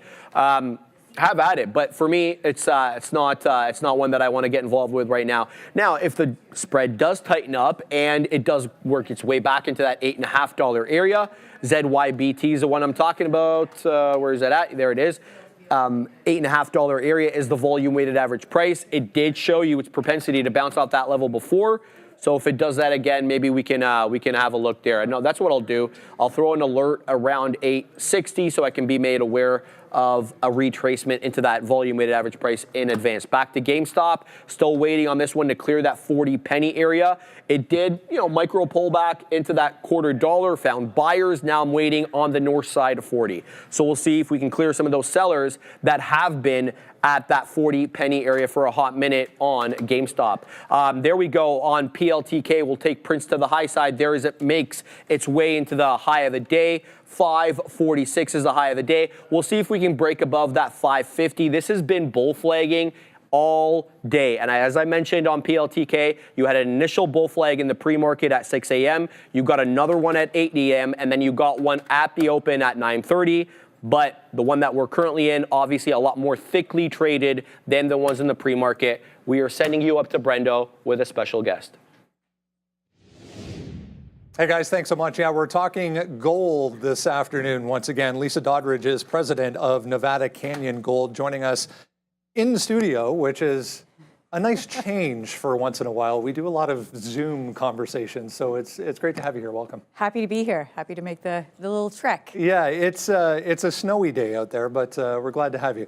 Let's talk about the overall market here first, and then we'll get into the company a little bit. You and I were just discussing a little bit off camera there before we came on. The year that gold has had has been impressive, continues to be. I mean, it seems like almost, I haven't looked today, but it seems like almost a daily basis we're at all-time highs. But yet it seems like not a lot of people are focused on talking about gold markets. Is there, I mean, take the geopolitical side out of it. Is there a reason in your mind why people shouldn't be focused on gold right now? I mean, the ability for people to ignore, the rise of the price of gold over the past year or so, and really what that means in the grander sense, it's amazing that more people haven't taken the time to learn more about gold and to learn about, how to invest your money to take advantage of not only what's going on now, but sort of what we can see in the short term. That is only going to, in my opinion, bolster the price of gold. I mean, we're really seeing a floor being built, around that $3,000 mark for gold. And the truth is that, some of the producers are starting to see a little bit of that love from a higher gold price. But that love has not flowed down into the junior space, where I think investors have the biggest opportunity to make the most of their investments. Let's talk about Nevada Canyon here. This is a new position for you. Congratulations. Yes, thank you. By the way. Give the viewers an overview here. What do we need to know from a broad perspective about Nevada Canyon? Well, Nevada Canyon really is filling right now. This is, I'm not sure that there could be a better time and a better circumstance for a company like Nevada Canyon. It's a US-based company. We are focused in Nevada. And, what attracted me most to Nevada Canyon really was the management and the board. You have a management that has over 30 years specific experience in Nevada, in the mining sector. Alan Day, who's our CEO, he is probably one of the most well-respected mining professionals in Nevada. He knows the history, he knows every project, he knows the geology. Some of the big companies still rely on him to help them scout out properties. Not to mention that we have Robert List, who is the ex-governor of Nevada, who really has an extensive list of contacts and knows how to get things done. So that's really what brought me here. And we have a really unique business model in Alan has managed to provide access to assets that others just don't know about. And I think that's the niche that Nevada Canyon is going to fill, providing access to assets that otherwise would be unavailable to larger companies. Our focus is really to seek out these opportunities, get in with an early royalty on the company, and then help to accelerate their exploration to grow the value of that royalty and of the company. I want to touch on that aspect of the company, the royalty side, in a second here, but let's talk about the investment side as a whole. Why Nevada Canyon, and why is that maybe a defensive play for people these days when there's so much uncertainty? You and I were talking about the headlines almost on a daily basis here that are affecting the market. Why should people be looking for this type of opportunity? Well, I do think that we're going to see increased geopolitical risk around the world. And I think that we really are seeing a lot of leaders talking about resource nationalization. And I think that in the US and in a state like Nevada that is so prolific in mining historically, it's a really good opportunity that we're going to have government support for mining in the state, and investors are really going to be looking inward to make investments within the United States. So I really think that it's a great time to be investing in mining in the US. Talk about the royalty aspect here when it comes to NGLD. So the royalty structure is basically it's a unique way for companies to finance. And as we were talking earlier, the gold price and having a really healthy gold price really hasn't flowed down into seeing some healthy share prices for some of these juniors, and they really are capital starved. And Nevada Canyon provides an opportunity for financing that doesn't dilute shareholders. Generally, it's what our model is to go into assets that are pre-production, pre-resource even, and get in there, get a net smelter royalty, a royalty on the project, and then we can help to facilitate their exploration. Now, how does this help? Well, royalty companies traditionally have very low overhead. So we have very little risk of cost inflation from any external circumstances. A good example is Franco-Nevada, which is a very well-known royalty company, has about 35 employees, whereas Barrick has about 36,000. So it really does allow you to minimize the costs, and it really does translate to value generation for shareholders. When it comes to what we have to look forward to here, what is the company currently excited about and looking forward to? Well, we just signed a $5 million exploration earn-in at our Lapon Canyon project that's in northern Nevada along the Walker Lane Trend. Now, this is in addition to a royalty that we purchased from them in 2024, a 3% NSR on the property. So what we're doing is we have the royalty, and now we're going to invest $5 million to earn a stream on the future production that will help to grow the resource base, that will not only grow the value of the actual asset, but will also grow the value of our royalty. So it's a perfect execution of our strategy. Now we have a whole library of projects that we are in the process of evaluating to have, looking for those sorts of opportunities. And, we're at the place right now that we really want to get going on investing, because there will be a time when that healthy gold price is going to start to be realized through some of the smaller companies. And we want to be on the ground floor of that. Right. If anybody wanted more information about the company, about the current projects, where everything is at, where would you send them? To our website, nevadacanyongold.com. There's extensive information, contact information. Welcome anybody that wants to reach out. We'll make sure that somebody at the company gets back to you and gets you the information that you need. Great stuff. We're in the perfect time, I think. And as we were saying, the price just continues to march higher. So NGLD on screen there, guys, if you want to check them out. Nevada Canyon Gold. Lisa Doddridge is president of the company. Thanks so much. Thank you very much. Thank you to Brendo. Thank you to Lisa. Great information there, and lovely to have her on. Obviously, gold making all-time high should have everybody interested in this name.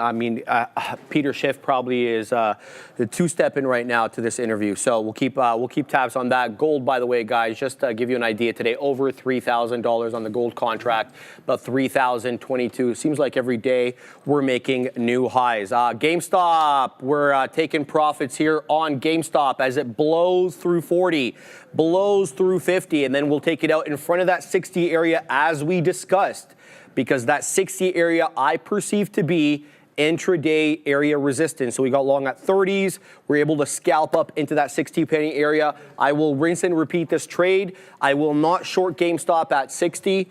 I get the theory behind that. If I am biased that 60 is a rejection area, then why am I not shorting it there? Well, because the buyer exuberance can overwhelm me. It's up 16%, so by definition, it's a counter trend trade.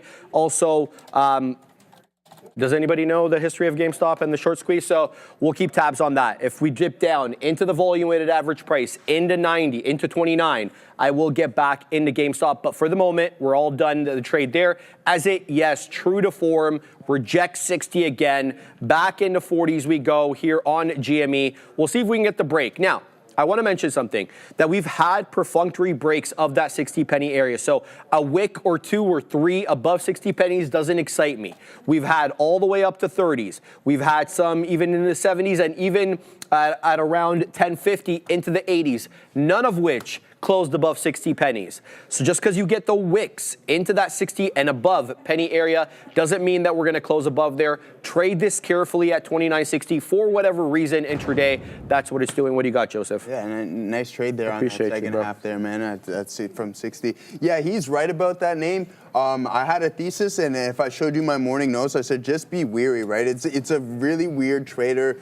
You get that cult-like meme type price action with it, and it fluctuates a lot, so it's volatile. So not something necessarily I would be looking to get involved, but you traded it very well there in that latter half of the trades. You can see you grabbed a nice piece as it bounced. But guys, not much to really say here. I can go on all evening about how the MAG are just dragging the market down. We did pretty good on this. So TQs, we got the first one stopped out break even. Then this trade was half decent, and we're looking for a bounce, right? If it works once or twice, then I got to take the third time as well. But not looking too good here as Microsoft starts to creep a little bit lower and some of these big names. So yeah, this thesis may crack a little bit.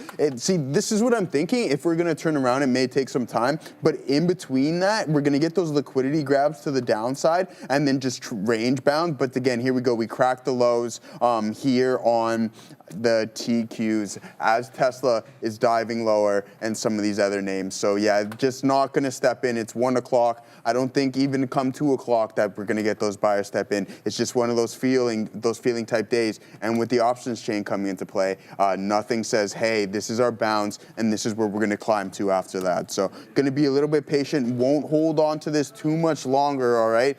Because again, I'm about 30 cents OTM right now. So got to be patient and weary. And I've added on multiple occasions looking for that run into this prior support level that can act as resistance, would have put us at around a 50-cent target. So in order to keep this at a 2-to-1, we need to be weary and get out when we're supposed to. But yeah, guys, so I was referring to the chain earlier and what I seen on Tesla because I'm like, okay, how much lower can we go? We're continuously bleeding. And what I see here at 270 is a possible base, but we're not there quite yet, guys. All right, so yeah, I'm out. I'm going to hop out of this TQs trade just because we're just going to continuously crack lower. So want to follow the trend on that. Don't want to hold it much longer. If it's range bound, then you want to get in at the bottoms, not at the tops, and then sell into resistance zones there, guys. But yeah, so 280. We have 27,000 open contracts on the call side, and then around 270 is where we have that 15,000, and we might be attracted to here on Tesla. So I'll pull it up to see what we got going on and where we're hovering around. So we're not too far off of that 270 strike, and with this momentum moving at this pace and down about 5%, it's not much for us to go into that 270 level. So continuing to bleed lower and lower here, guys, in the overall market tree. All right, guys, keeping an eye on GameStop as it's coming back off that 60 again. My question to myself now is, if I'm going to trade this, what's my next move on it to the long side? Because I'm not going to short GameStop on the day. What's my move here? Do I wait back for that 28, let's say, 82? That's where I perceive to be the volume weighted average price, and that's where the money fills have been.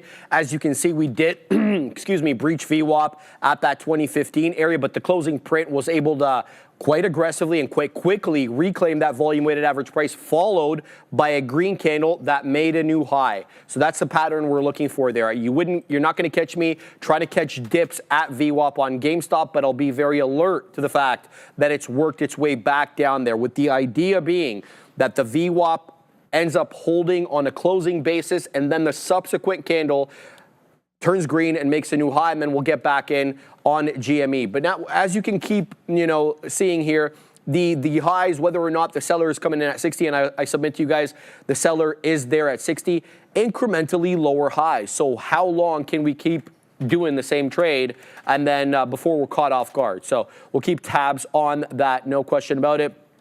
I'll put my alert there on GameStop on the side for a possible pop back up. PLTK, I'm deciding whether I want to add into this one or not. So I did take out the majority of the position into that 545 pop. It's coming back down into 37s.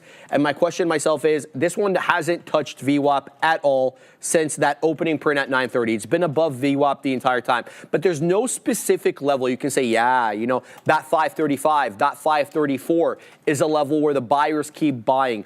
Nor is there a very clear higher low situation. It's kind of a zigzag, generally above the volume weighted average price, but no clear defined level that you can say, I'm picking it up off here. So when you have these type of situations, there's really no specific area to get in. So I'm going to put my order right where I got it before at 535 for a refill on this one, with the ultimate out being that volume weighted average price breach. We'll keep tabs on that. I got into Baidu for a quick scalp there. It comes right back into my entry. I'll flatten out. My idea here with Baidu is, once I'm 0 for 1 on it, we'll make some money back on it over here. My idea was that it came into prior area support. That's at 930 implied balance balance high, and we did have trouble clearing that implied balance high at around 1040 once we actually successfully cleared it. So now that it's come back into my price, I'm flattening out. What I'll wait for here is exactly what I just described at VWAP on GME.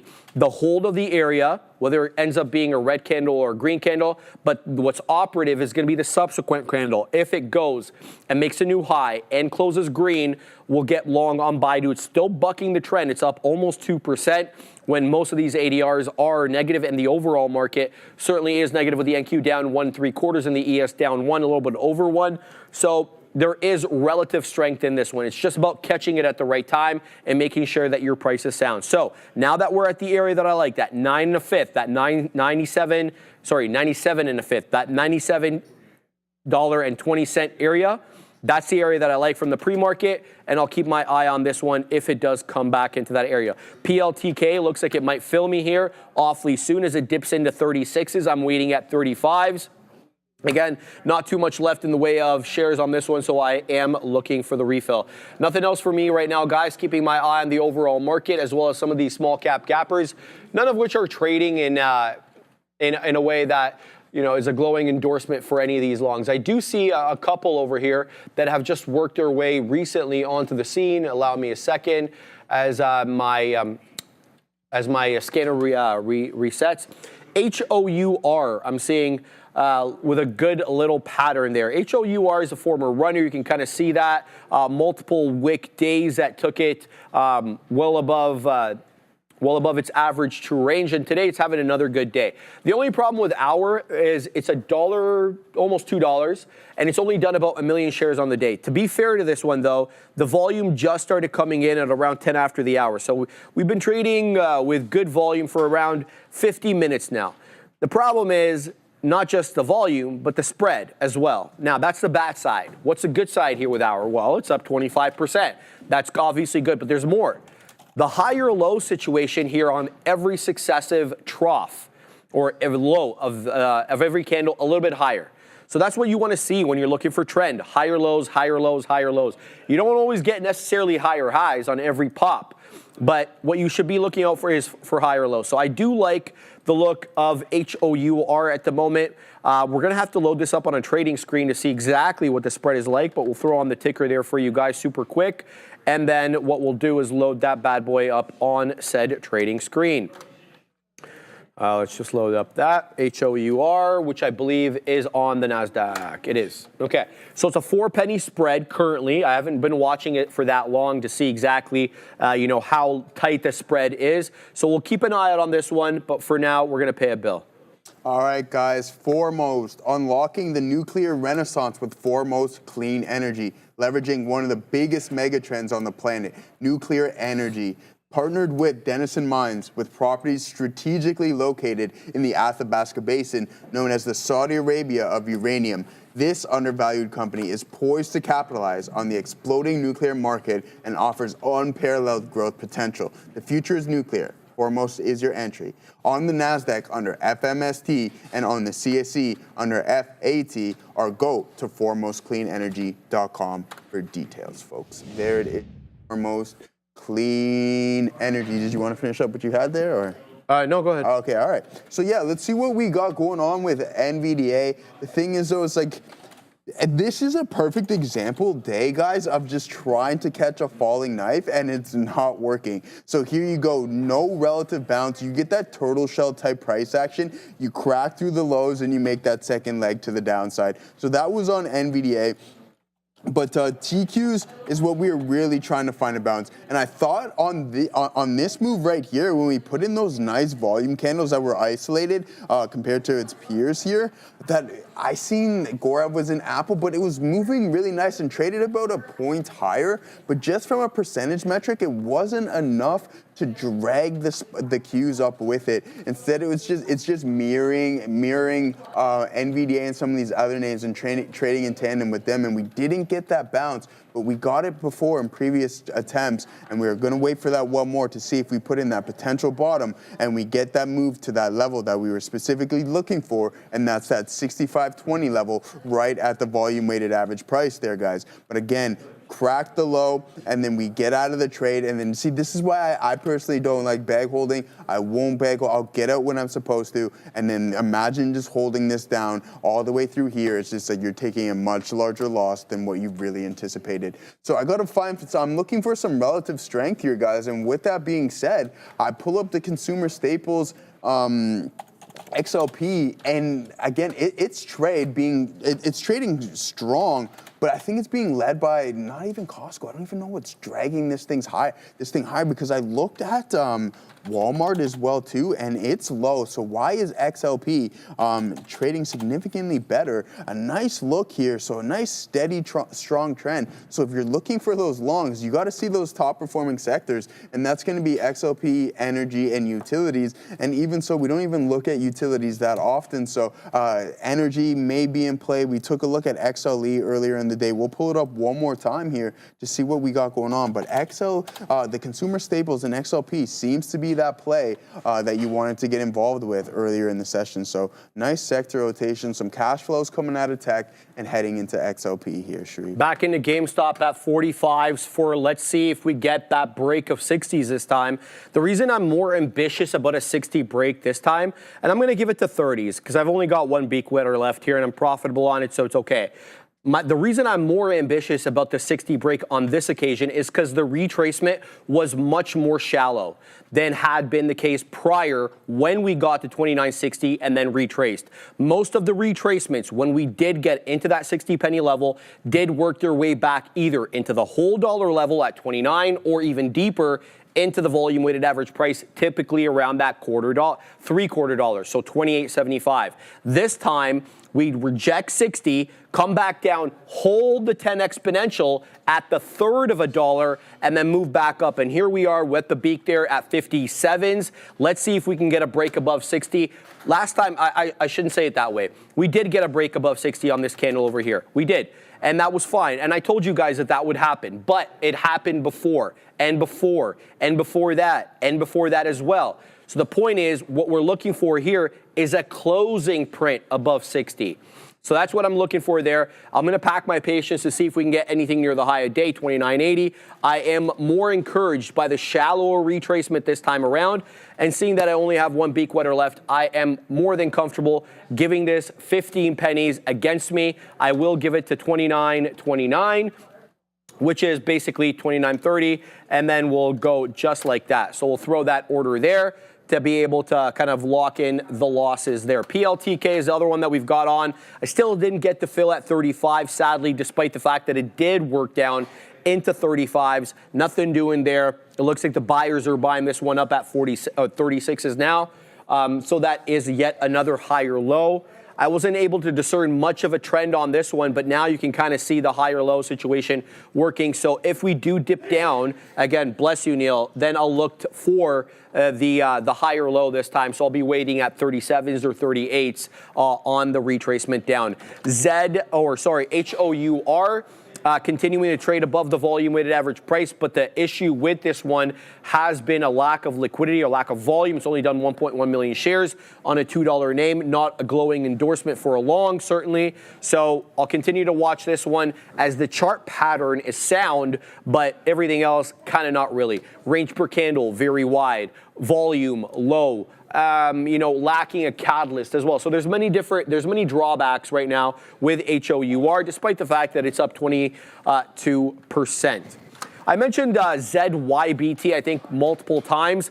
And since I mentioned it, it's been making higher highs and higher lows, but nothing's really changed with the characteristics of ZYBT. It is a 26 penny spread on a $9 name. So that's just not going to cut it for me. It did just print the high of the day right now, 988 HOD on ZYBT. Very respectful of either the 10 or the 20. Take your pick. The deeper retracements will go into the 20. Those are the money fills. But as you can see, look at the closing prints. They're all right at or above the 10 exponential.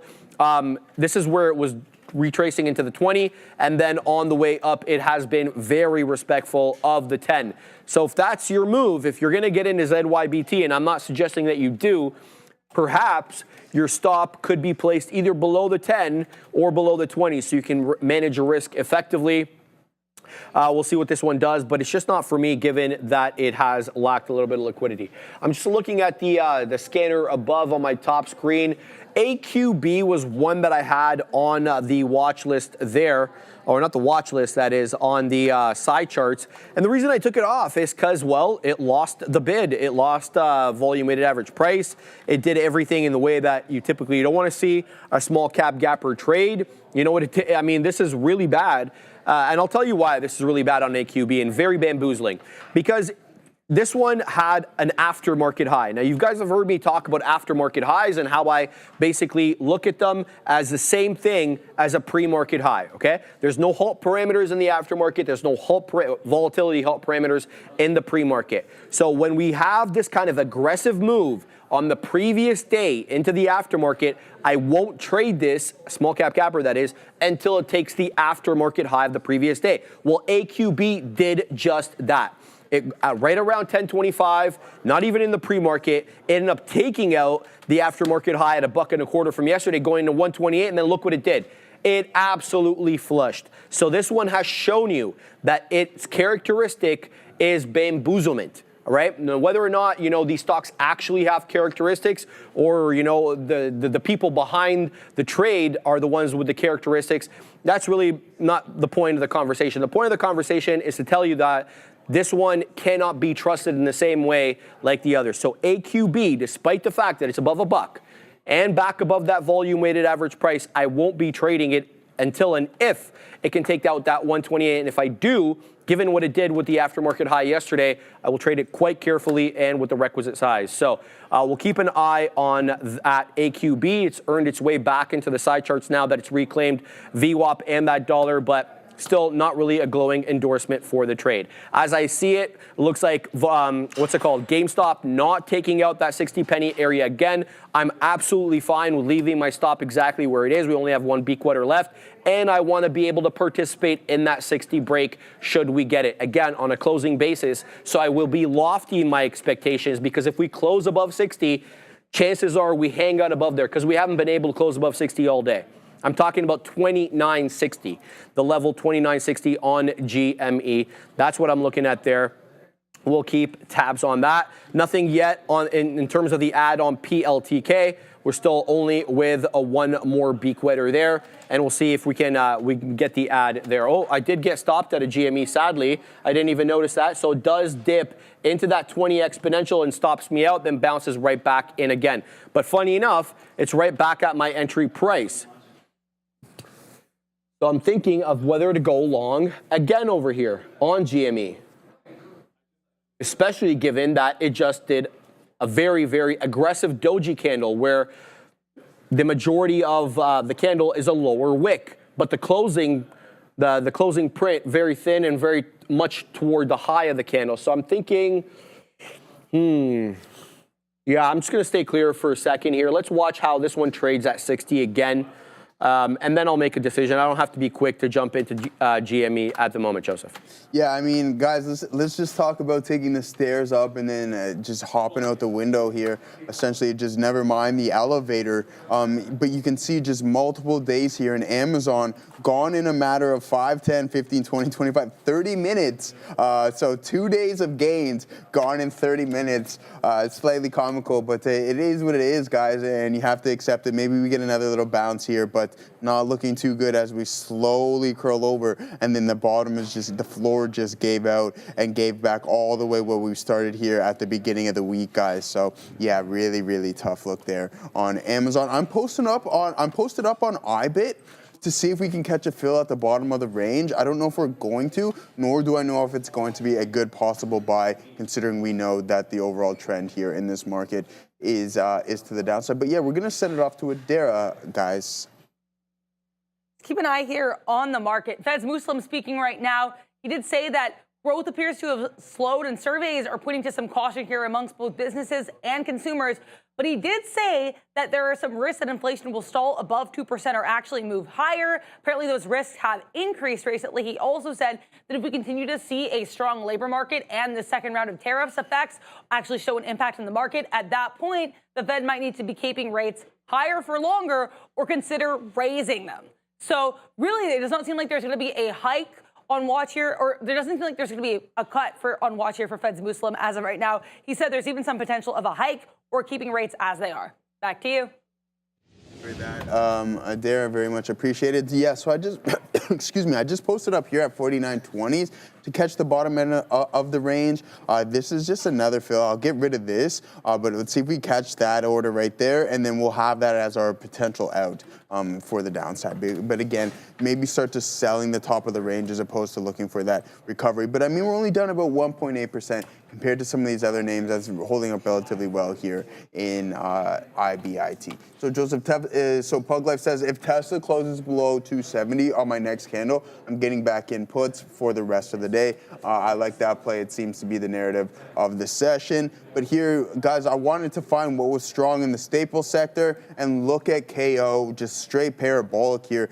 These pullbacks are kind of like the inverse of what we see here on the overall market. They're just micro, and you're not even getting that VWAP test. It's just been steady, hugging that 9 EMA all the way up there. And same with Procter & Gamble here, guys. A really strong session on PG. Let me pull it up real quick. Stock, I don't know why I did that.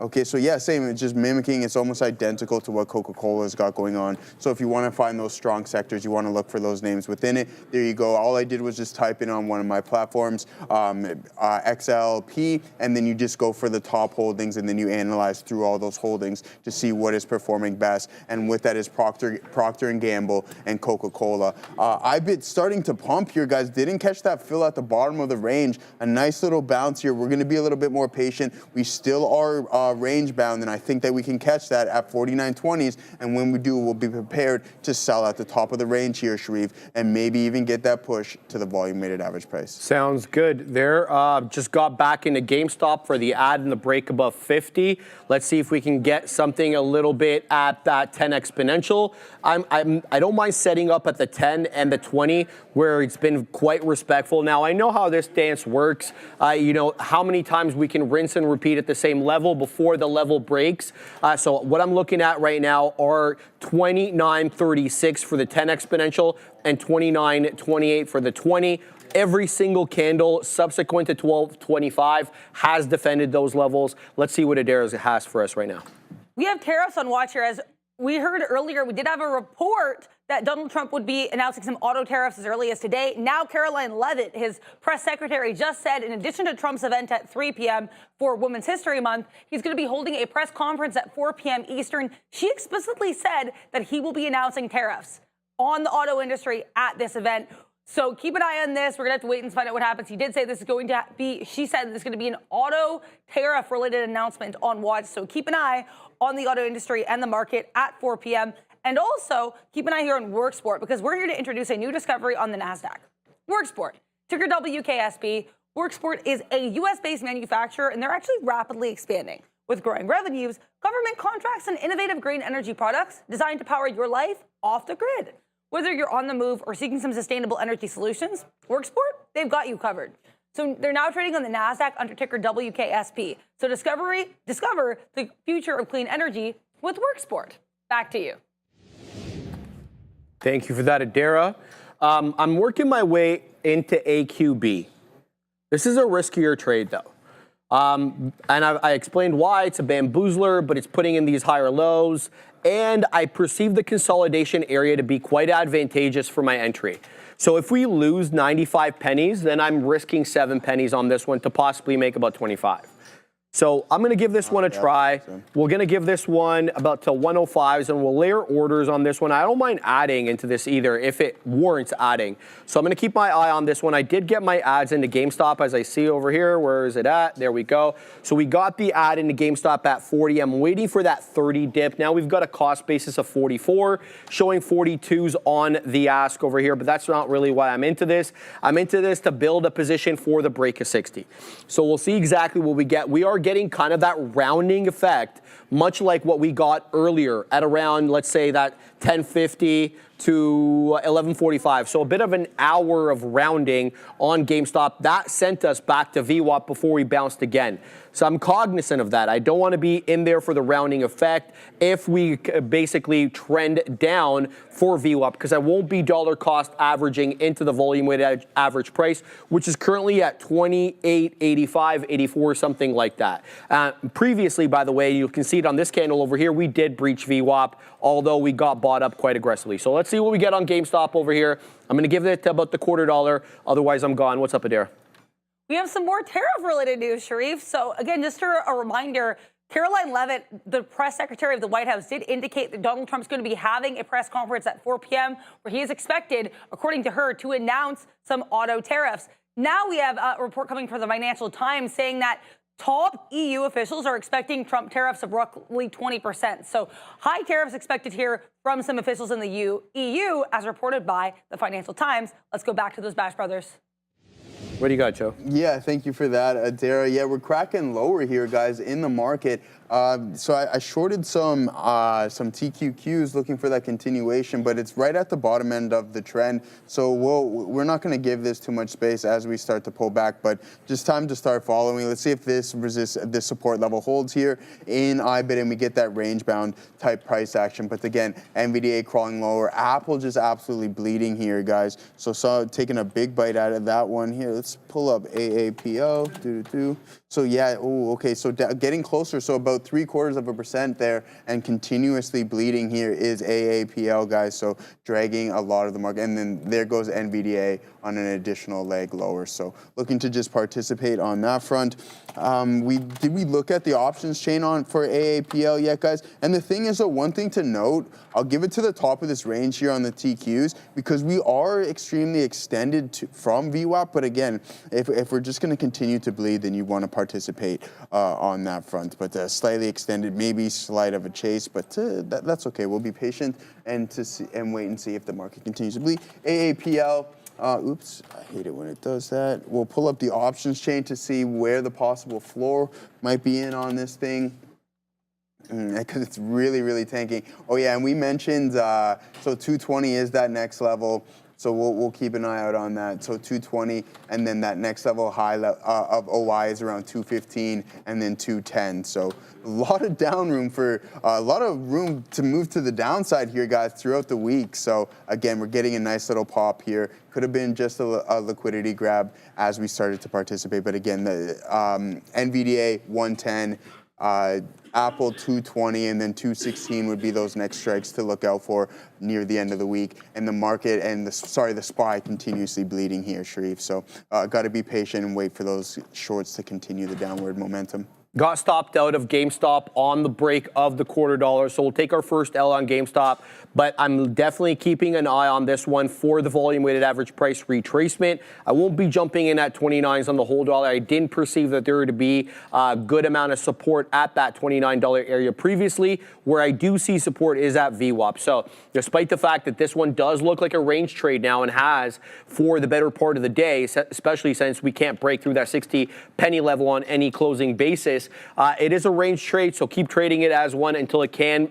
If it does break, we'll see if this one can be a continuation play. I've seen this story before where GameStop dances with that $30 area. Today, obviously, moving up into $29.80. Essentially, that is a $30 retracement minus obviously that 20 penny area. So that's what I'm looking at right now, waiting for a GameStop retracement in a VWAP. I don't have anything else in small cap world that's tradable at the moment, so I won't be jumping into anything willy-nilly. Nothing is setting up in the right way. Everything is either doing and basically not the requisite amount of volume or below the volume weighted average price. Simple as that. So we're not going to punch into any trades for the sake of punching in, but what we'll do is continue to look at the scanner to see if anything comes, and then we'll decide what we want to do there. Still holding that AQB trade because it's not breaking down or anything like that. It's continuing to make higher highs and higher lows above the volume weighted average price. You can certainly see some selling come in at 105s, but we are printing 04, so let's see if we can get a print on this one. It's been a decent recovery for AQB, essentially since dropping down into that 82 penny area. And now it's worked its way back above $1. But for how long? That's really the question there. AQB on watch at the moment. Nothing else for me, guys. Just keeping an eye on the chips. And it looks like the chips are by far the weakest name of the day. You have NVIDIA down 6%, AMD down 4.65%, ARM is down 7%, SMCI is down 6 2/3. Micron, which got downgraded today, is performing the best, funny enough, of the bunch. 3 1/4. Broadcom's down 5%. Intel's down 3 1/4.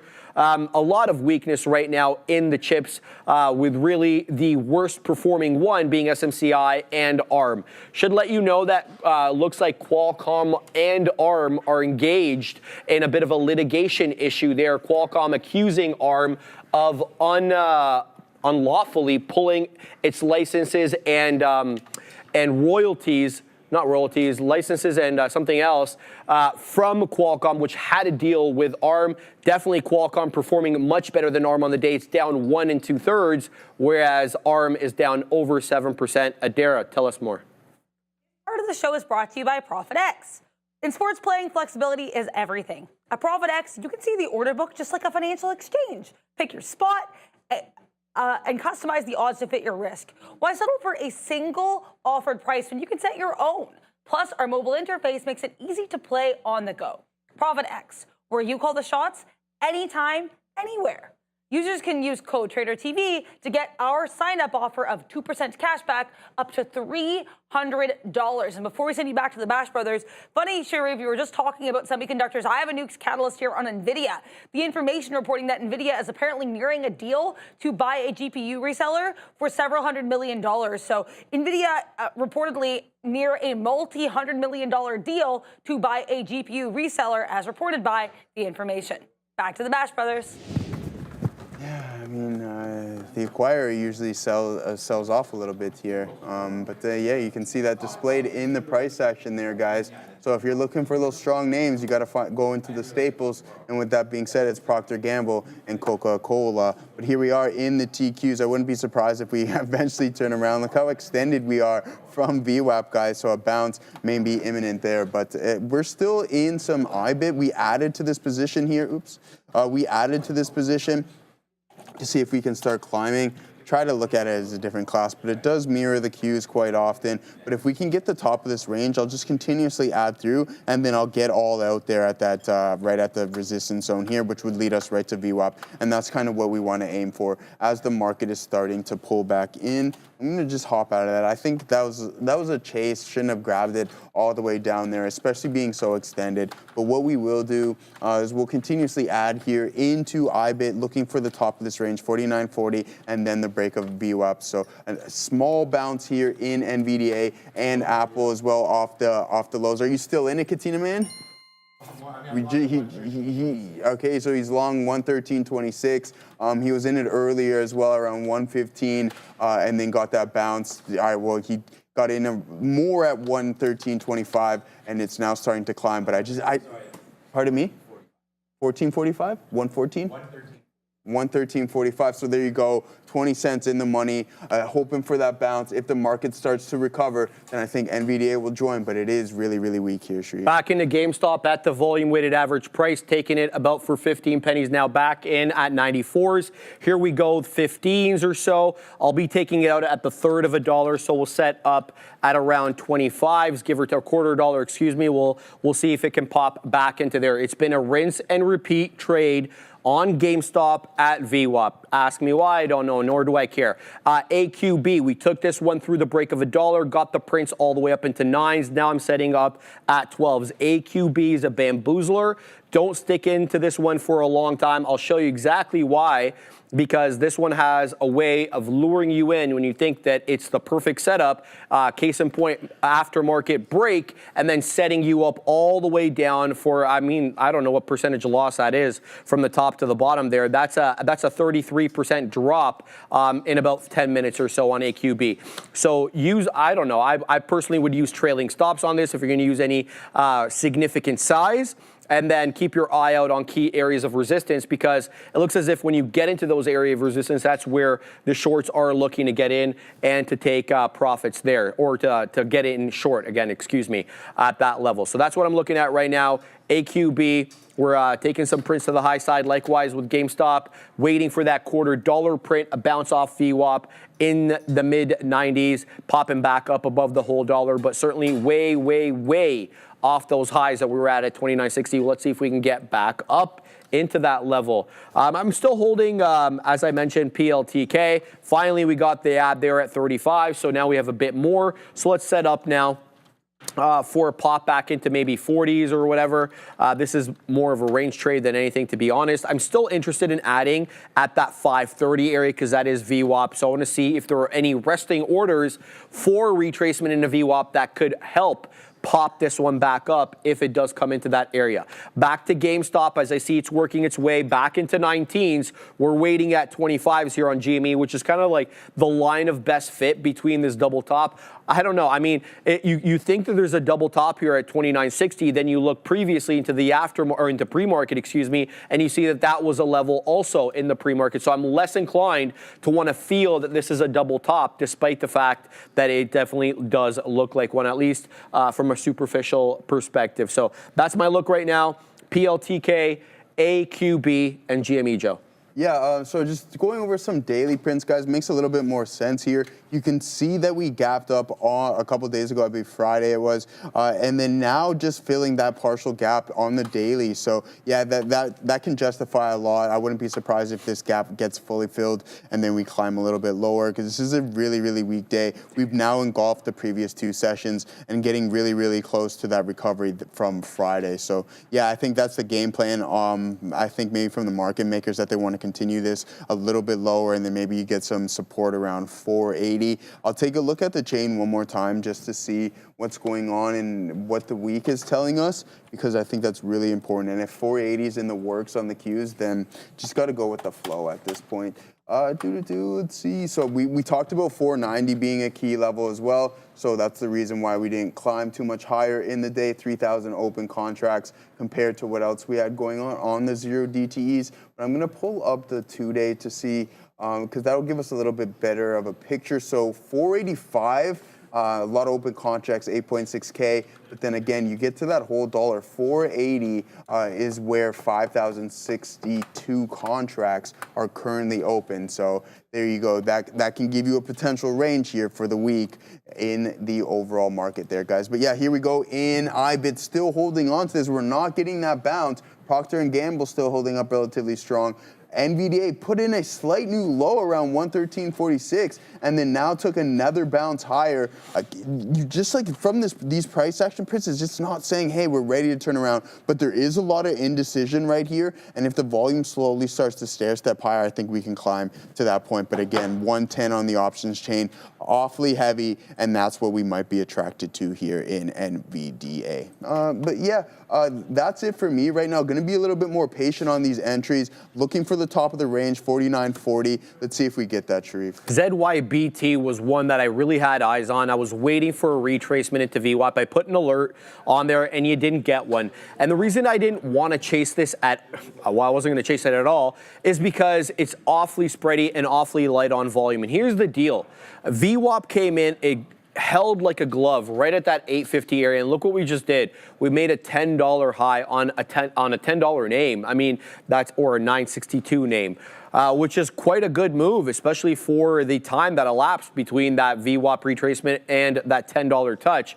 So feeling a little bit disappointed in myself not having got into this one, but knowing full well that didn't really fit my criteria for a trade because of the spread. ZYBT looks great, though. I mean, it's hard to believe it's actually holding the 10 exponential this well, given the spread, because it's given you so many opportunities. I'm really just talking to myself here. So many opportunities at that 10 exponential with nary a breach. The last time we had a breach before the current one right now is at 12:30. So that's almost an hour of very clear entry points. So look how many times it actually touched the 10 exponential on each of those higher highs and higher lows. So ZYBT, and I just looked at this one a bit further. It looks like this one was really going yesterday. It was up 76% from that 10 a.m. low into that 3 p.m. high, 76% today. Obviously, the closing print was around 8.25, but from the lows today to the highs, it's another 53% move despite the spread. So I'm going to leave this one on for tomorrow. It looks like it's a multi-day runner with higher highs and higher lows. We'll see if it continues to run in the same fashion. So that's my look right now. Okay, so we got the ad on AQB. I wanted to defend this $1 area. Let's see if it pops up. I've already kept my stop the exact same area. Let's see if we can get something around 05s, give or take. Now, this one I am kind of concerned about. I'm talking about PLTK. It did come into... I don't know why it's showing me on my chart that it breached 30. No, that's incorrect. Excuse me. It didn't breach 30. So I'm not concerned about it. Well, I'm keeping my stop exactly where it is. It's 5.25 or 5.24 for that 5 1/3 defend. We'll see if that one wants to come into play. GameStop, we're still holding this one from the that area low at VWAP, but it's not printing me at the $0.25. So it looks as if now more weakness, though, is coming into GameStop here. It feels that way because the bounces off VWAP initially definitely looked a little different than the one we're currently getting. Case in point, I got into VWAP over here, and then look how quickly we were able to bounce back up. Sad I didn't add in and around here. I ended up adding a little bit of a higher level. But look at that. We made it right back into 29.60. Kind of feels like we're a bit top heavy at this area. Maybe I feel a little bit differently if we pop up into that $0.25, $0.33. We'll keep tabs on that. Still keeping my eye here on AQB after we got that ad at the buck. Now I'm waiting at a $1.05, but that $1.12 level stays put. What keeps me interested here on AQB is not, well, it is kind of the retaking of the dollar and trading above VWAP, but it's this trend line. For whatever reason, and we know how, superficial and transient and fleeting trend lines can be, but the fact of the matter is, this one's been respecting this trend line here since about 11.25. So I'll try to put the odds on my side here, and that's exactly why I got in at that 101 for the ad into that retracement into the trend line. Ultimately, though, we need to break and make new highs. We did on a couple of occasions, to be fair. That 12.20 ended up making another high. We ended up taking out that high right at 120 as well. So we'll see if this one can kind of try to work back its way, but it's going to need participation, obviously, in order to get that move there. GameStop is coming right back down into my entry. I'm long 94s. Here we go. It's right back at 29s. I don't think this is another area where I add at VWAP, because we couldn't pop up far enough from the price, or from VWAP, excuse me, after retracing into VWAP for me to say, yeah, we're making that next attempt at that 29.60 take. It's really dropping down quite aggressively off, basically rejecting that fifth of a dollar, and right back into my entry it goes. I think anything below 90, I stop out. Now, if it ends up bouncing off, VWAP, I can get back in. It doesn't prevent me from getting back in. So that's what I'm looking at right now. GameStop back at VWAP. It's been a money trade, but how many times do we get a VWAP bounce on GameStop? I think we're running out of chances, Joseph. Yeah, GameStop. I mean, this thing, it's quite wild at times. For multiple bounces, I know you're just covering it. Oh, nice double top-ish type price action there, and then the thing is, it just couldn't clear that pre-market high. A nice rally off of the earnings report too. You can see that just continuous move, and throughout the pre-market, I thought that would be a little bit more clean than that, but you can just see that double top there and the inability to crack that pre-market high. So that's a possibly good signal. Oh yeah, I mean, guys, what else is there to say? The market is going to continue to bleed. We'll take a look at NVDA from a daily perspective, because I wanted to see the damage that's been done, and from March 12th, we've kind of engulfed that whole those whole returns. So there you go, guys. A tough look. This was March 12th right there, and then yeah, we just engulfed this whole range and heading back towards the lows here in NVDA. Filling some gaps along the way. I guess they already filled. So, but here a nice gap up that got filled, and then we have an additional, the little tiny gap right there, little baby gap, but a really, really strong engulfing candle. You can just see the weakness in the buying pressure, right? So this slow stair step down in the buying volume, but then you see the strength within the selling volume. So it just seems to be that sellers are in complete control here, guys, and you don't necessarily want to fight it. You see this primary trend here as we crack that to the downside. I know it was just a rough estimate, but a lot of whipsaw moves if you're going to use that for your 2 points. And there you go, you move a little bit lower. So that downward channel and fully intact there if we have multiple touches. So you can see you can just trade that range and it taps right into there and then rejects. So maybe you get a bounce around 100, but that would be an ugly, ugly look. And that's not necessarily what you want to see. I guess if you want to be buying down there, that can be possibly good as well. But I mean, IBIT's holding up relatively strong here, guys. We haven't got the move to the top side that we're looking for, but I mean, it hasn't been selling off either. So if we get any form of a rebound, I think that'll be a good sign for this underlying asset that is Bitcoin, guys. So we added multiple times into this trade looking for that move to VWAP, but just not getting it, and we're not getting the rebound that we are looking for. Tony, okay, it sounds like Tony's trading NVDA. Good look there, guys. I love that Tesla company. Okay, well, I wasn't going to read that. It's a short printing press. Yeah, I mean, the shorts are working on it, but it has recovered relatively well. The lows are around 235, trades all the way up to 282. That's a good bounce there in Tesla, but if you're looking for the continuation to the downside, then by all means, we got to pay a bill. Be there. Pardon me? We got to pay a bill. Oh, okay, right on. New traders, listen up. First month, it's free. That's right. We're waiving the fees. Trade smarter, not harder by upgrading to Elite. You'll be able to analyze, strategize, and capitalize on their platform. It's got everything. Infinite data, instant trading, lightning fast market insights, and game-changing charts. You can predict better with backtesting and get reliable real-time data.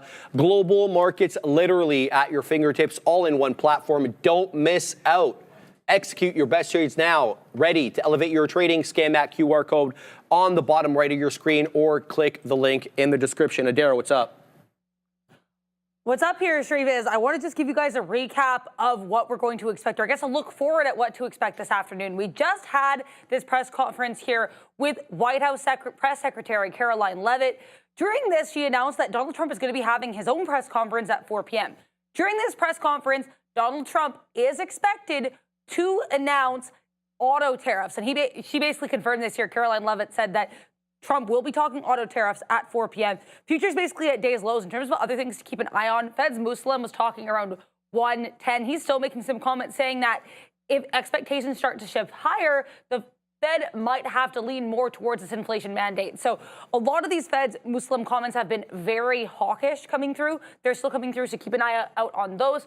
Also worth noting here that we're going to have Trump, before his 4 p.m. conference, speak again at 3 p.m. That's going to be for Women's History Month, so not necessarily something that would be market moving, but it is worth noting Caroline Leavitt did say there will be lots of opportunities for questions throughout the next two Trump press conferences. So keep an eye on a Q&A at both the 3 p.m. event and the 4 p.m. event. Back to the guys. Thank you, Adara. I just want to cover NVIDIA over here. This is Hour, by the way.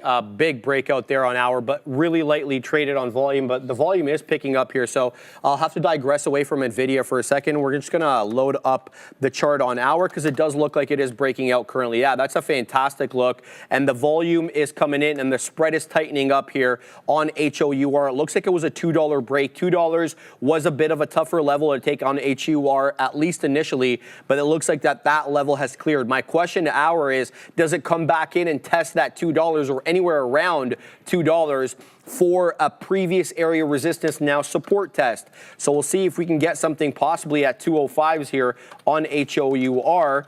That's what I'll wait on this one because I'd like to get something a little bit off the highs. I don't mind punching into the highs, but it's definitely not going to be the most ideal trade. So let's see if this one wants to come back in. It's up 32% and change. I've moved up my stop, by the way, on AQB for the defend of 95 pennies. So it's going to have to hold up above there. We're long 102.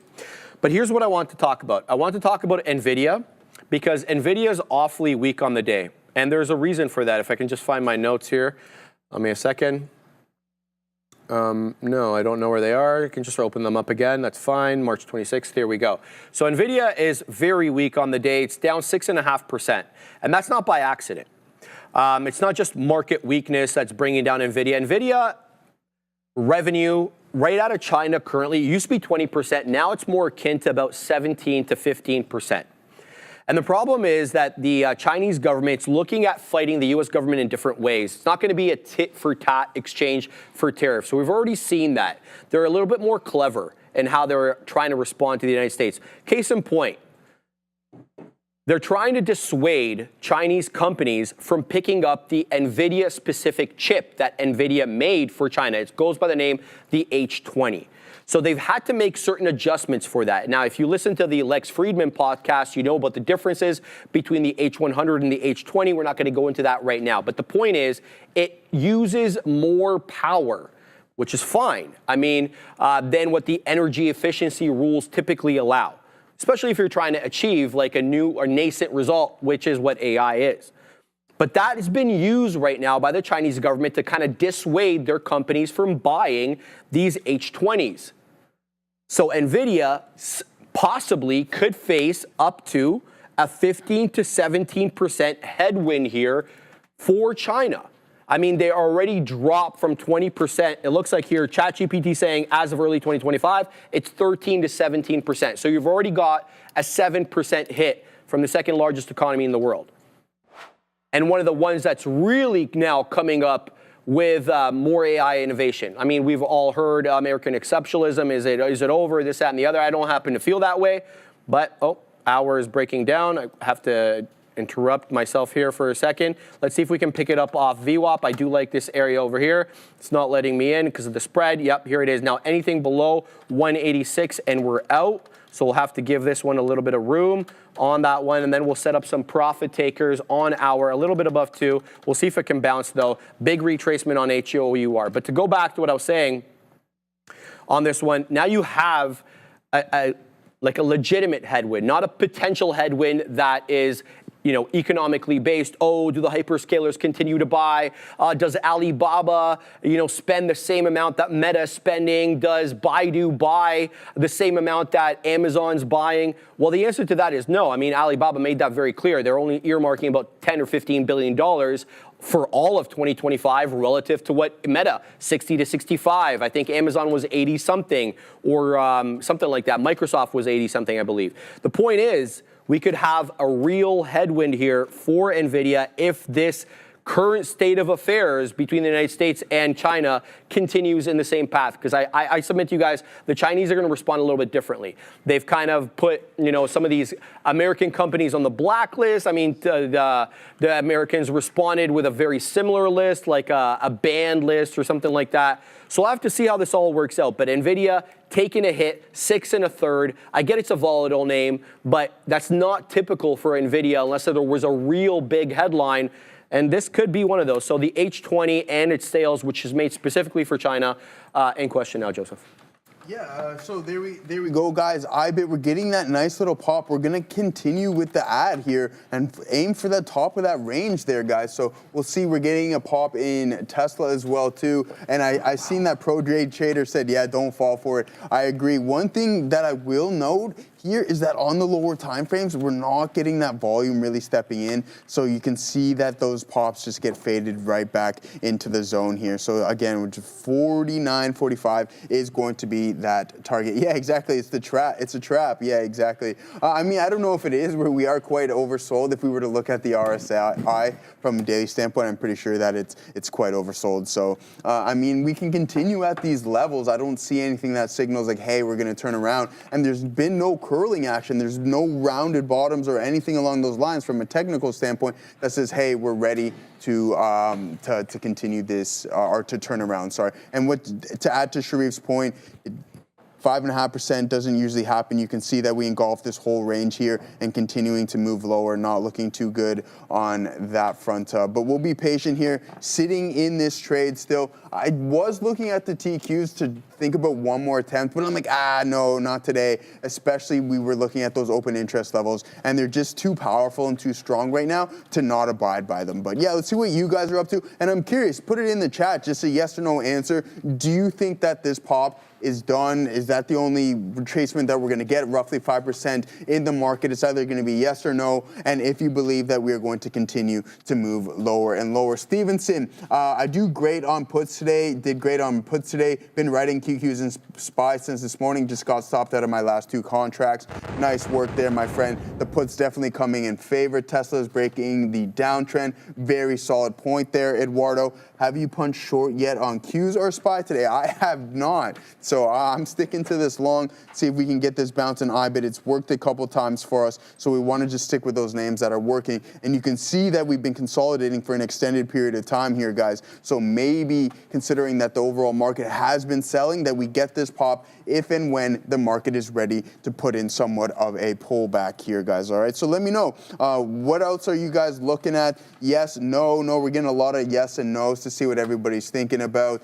No, so you do think that we're going to recover a little bit more, but you guys seen that volume just step in here on the market and the weakness in the time of sales as well too. So a nice strong flush, but still holding up steady. Let's see what else everybody else is. Let's see what everybody else is going over. Can you check SPX 500? Oh yeah, we can take a look at the SPY. We've been looking at it all day because if we break, we can continue the whole correction until next month. Okay, I see what you're getting at. Sharif, can you check out OKLO?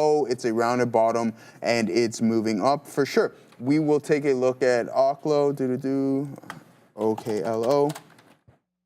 So yeah, a nice rounded bottom, but again, from a volume standpoint, we're not getting those participants stepping in. The buying pressure is really weak, and you can see that from the volume by time profile here, guys. So, but it is very nice. A lot of indecision prints compared to what we see here. But are we going to continue this move up to VWAP, or is this just a liquidity grab, and then you look to continue to move lower and break through some of these support levels here on this intraday time frame? But let's see what Adair is up to, guys. Very interesting story here. Notable drop in Pfizer. PFE continuing to push today's lows. Basically, Wall Street Journal reporting that apparently prosecutors in the U.S. are investigating a claim that Pfizer delayed releasing their COVID vaccine results until after the 2020 election. So it is worth noting here, apparently the tip came from a rival company, GSK. So certainly of note here, but apparently it came to GSK from a former Pfizer scientist who denies suggesting any delay of the results. Apparently Pfizer themselves has said the timeline of the delay, or I guess of the release of their results, was not political. It had to do with science, but regardless, there are some allegations here that Pfizer delayed releasing its 2020 COVID results for political reasons. So PFE pushing to the downside on this catalyst, guys. Back to you. Yes. Yeah, that's not good. You kind of feel like you're going to have this tit-for-tat exchange. You investigated me, I'm going to investigate you. You were in power, you pissed me off. I'm in power, I'm going to piss you off now. And like, it's just, you kind of feel that way. You're already getting like little shades of that with certain investigations that are happening with the Jan 6 committee. We're not going to go into all that, but that, I feel like that's going to be a present theme for the next 4 years. So we'll keep an eye on that. 25, I believe 07s is, or 13s, excuse me, is the low on Pfizer right now, down 1.4. Thank you for that, Adair. Very interesting news there coming out of I believe the U.S. prosecutor's office there, being reported by the Wall Street Journal. Yeah, GSK scientists allegedly told colleagues Pfizer delayed results announcement until after 2020 elections, sources say. Great reporting there, Adair. Thank you for that, Joe.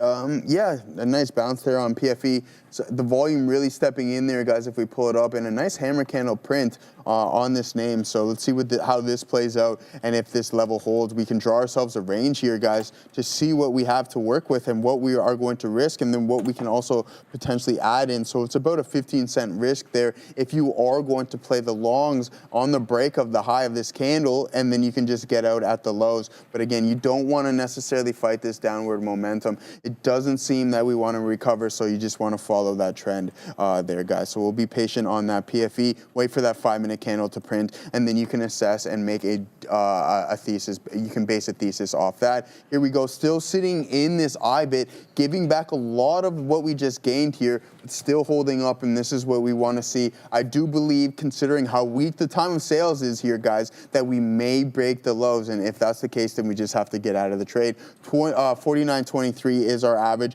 and then we'll just hop out at 10s there, all right? So that's the game plan. Once the low of the day has been cracked, then you have to reassess and look to get back in if you do believe that we are going to pop in the overall market. Now, if there's anything you guys want me to go over, just put it in the chat. We'll go through some tickers. I like the way that PFE is setting up. It is holding the low of that hammer candle and looking like it wants to break the high of it right now, guys. Be patient. Wait for that to come into play. You might be able to get that VWAP VWAP play, but you see your risk profile. You see once it cracks that 25.12 level, then you got to get out and then maybe look for another entry. But I don't know if it's going to come today. Mark, interesting win. Golden Nugget owner fine, 11.8% of win takeover at Dara. Maybe Adara will know a little bit more about that. But here we go on.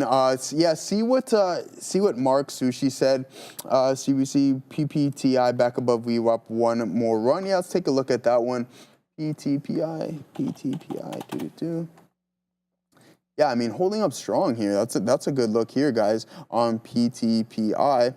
Nice strong trend, but look at this pre-market price action. Nice range here, all the way low from 6 cents, all the way up to, okay, there you go, 20 cents there. Not a bad, horrible, not something I would necessarily trade, pharmaceuticals, but holding VWAP half decently. Let's see if you can continue and hold those levels there in PTPI, Sharif. I'm still watching GameStop, guys, because it's still continuing to hang out. So I got stopped out for that little bit that I had left, and I did actually add at that at the volume weighted average price at around 28.85, scalped up into 29, and then it dropped below my entry, so I got out again. But I'm continuing to watch it because it's not losing VWAP. I mean, it's breaching VWAP, but that's not what we're really talking about here. We're talking about losing the level. I mean, it breached it even more aggressively at around that 12.15 area where it put the hammer candle, and then it tested that 60 penny area again. So I don't want to be quick to jump in because you can notice that each successive candle is a little bit of a lower high,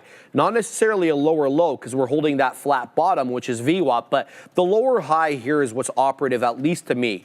So before I get in, I need to see a first 5-minute candle to make a new high on a closing basis. And you haven't gotten one here, and you haven't gotten any new candles to make a 5-minute high on a closing basis since, wow, it's been a while. I mean, this is not even one that, oh yeah, this one over here, since 1 o'clock. So 52 minutes now. Well, this one kind of, it was a bit of an indecision candle, say 105. Since that time, it's been basically lower high on every closing basis and lower lows as well. So GameStop incrementally getting a little bit weaker here. Not surprised. I mean, the overall market's down. We're almost down 2% on the NQ. We just lost, I say, 20,100. We're at 97s right now, so we're down 1.93. We already lost 5,800 on, or I don't even know if we're above 5,800. We're at 5,750. On the ES. So some technical areas coming in there, the 100-point area, the 50-point area. We'll have to see if those act as support. Anyway, negative everywhere on the overall market. No major average, no indice excluded from that. The best performing indice on the day, though, is the Dow, down 0.49, absolutely outperforming the other three. So we'll keep an eye on the US 30. But I'm continuing to watch GameStop. If we do get that first 5-minute candle, make a new high on the closing basis, I could get long, but there's not really that much time left on the show, about 6 minutes or so before Neil and Sean take over. They'll be looking at the overall market, of course, and the afternoon rundown, which will start at about 2:05. Dara, what's up? I just want to mention here, Feds Muslims still making comments. I put some of this on the screen in case you missed it or were not aware. If there's any headlines, sometimes you can check on the screen where the position board normally is and they will flash. But regardless, it is worth noting Feds Muslim's been talking for going on an hour now. He said that he does not see inflation on the horizon, and he says he expects inflation to be backed to 2% by 2027. So sorry, he doesn't see recession on the horizon. So saying we're probably clear for a recession, but he does expect inflation back to 2% by around 2027. He also said that stagflation is maybe a more extreme situation than what the U.S. might go through in the coming months. So saying stagflation and recession are unlikely, 2% inflation by 2027. Back to you. Yeah, what do you got? Yeah, just still sitting here patient, guys. A slow burner. The thing is, though, I believe that all participants are exhausted. If you've been trying to buy those dips and climb a little bit higher, it's just so many chances you can take before you're like, oh, okay, maybe the trend is to the opposite side, but then now sellers are exhausted. And you're not getting necessarily that cover rally here as we start to approach the lows here in IBIT and still hovering around them in some of the big names. So, yeah, Pfizer not too bad. Fives are not too bad there, guys. It did break above this 5-minute candle, but again, you just don't see any of the buyers stepping in. There's no participants on the purchasing side here, guys. So that's why you can see that we're starting to head and slowly curl back over here in PFE. We'll zoom in and see what we got going on. So you break through this level here. That's that 5-minute range, and then you just come right back and you gap down actually, so you close here, gap up, and then head right back down, and then just something that you don't necessarily want to be participating in. And here you can see all this barcode type algo action here, guys, in PFE. So be a little bit more patient, but the volume by time profile is starting to fall off a cliff. Okay, so yeah, same thing here. We're holding. I don't know how much longer this thing is going to hold here, Sharif. 49.20 holding this support level for quite some time. We added to this, and this pop wasn't sustained, which is unfortunate, but we haven't cracked lower just yet. So again, you got to be patient here. We're extremely extended from VWAP, and participants are exhausted. We're down over 5% here on NVDA, so those pops may not be as deep as what we were expecting, and we have to be prepared for that. Yeah, interesting range here happening on BTC and obviously on IBIT as well. Kind of bizarre. Looks like 49 generally defended here on IBIT. Let's have a look at crypto. What level is that defending on the actual coin itself? Looks like possibly 86.5, give or take. Now, you do have these wicks that do breach that level, but all the closing prints essentially all at 86.5. Kind of a bizarre level, not one that I would earmark. When you look at the overall trend, though, on BTC, and this is the 5-minute chart, they are sequentially lower highs. So even though that bottom at 86.5 definitely holding, it looks like it is a lower high type situation, obviously preceded or started by that drop right at that opening range at 930, 945. We tried to take 88,000 and a couple of pops, but that's as good as we could do. And then down and right we went. And yeah, this is the consolidation that we've basically been in all day here on BTC. So I'll have to see how this one ends up moving tomorrow. I always feel like a lot of these BTC price actions are kind of started overnight. So we'll have to see exactly what the situation is tomorrow and whether BTC keeps trending to the downside. Back to GME here. That's what I'm watching, guys. I've been watching GME for a while because of the volume weighted average price, and it just lost VWAP. Now, here's the deal. It did it before. This is the candle I'm talking about right there, the one that printed at 12.15 on the 5. It did wick below VWAP and then bounced right back up. So we are below it right now. We're still above that low of this hammer candle here, which took us about 28.60. We're showing $28.75. But if I had to guess, guys, this looks like it might be the beginning of the deeper retracement here on GME, as this one is aggressively dropping down now into the 60s, mid 60s. Here we go. The volume really picking up on it. Well, I guess that's kind of normal. And when you get into that previous area of technical support, I'm talking about that 28 and a third, 2/3, excuse me. There it is, right back down again into that 69 penny area. So it loses VWAP. We'll see if this one can close in this way. It'll close at 2 o'clock. There hasn't been a closing print below the volume weighted average price since we reclaimed it at about 10 o'clock, give or take that time slot. So finally, the short sellers starting to win out a little bit. It looks like they won. The short seller or sellers that were shorting at around 29.60 have won for now. We'll see whether they win on the day. Obviously, another 2.5 hours left to trade, or excuse me, 2 hours left to trade after this show is done. Joe, we got about 30 seconds left. Leave them with a thought. Yeah, guys, the market just continuing to move lower. Talked about BTC being range bound and some of the big names being really weak. Just make sure you guys have those risk measures in place and have those max losses with your platform and your broker as well, too. You don't want to take any outsized losses just in case the market decides it wants to rebound and you left yourself out of the game there, guys. So yeah, risk management, and more risk management there, guys. All right, so yeah, IBIT still hovering around it. So we like that we're holding this level. Again, I don't think that pop's coming into play as NVDA cracks 13 and heads down into 112.95 now, guys. So yeah, tough look. It is 2 o'clock. Make sure those stops are in place and be prepared for tomorrow if you are long biased. See you guys. Man, these guys just throw it over here quick. I know. You know what? I just thought of it now. Well, I'm not muted. I just thought of it now. Just doing this. Hit your mic. Hit your mic, Sean.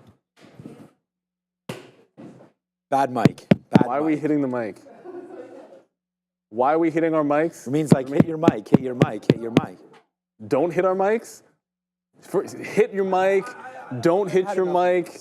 I don't know what's going on here. It's absolute pandemonium. No, Like, I've just learned to listen to like all of the women in my life. So she's saying, well, hit the do mic. it. I'm like hitting the mic immediately. Following instructions is an important part about being a Drop husband the and a mic? father. No, Dare. I'll leave You that. just I'll leave do that what to you're you. told. But I'm going to. You want me to hit the mic again? No. Is this thing on? You can't put us on timeout. Perfect. I'm on timeout. You can't do that, Remain. All right. Let me know when I'm activated. I'm protesting in solidarity to my brethren. My brethren. Come on now.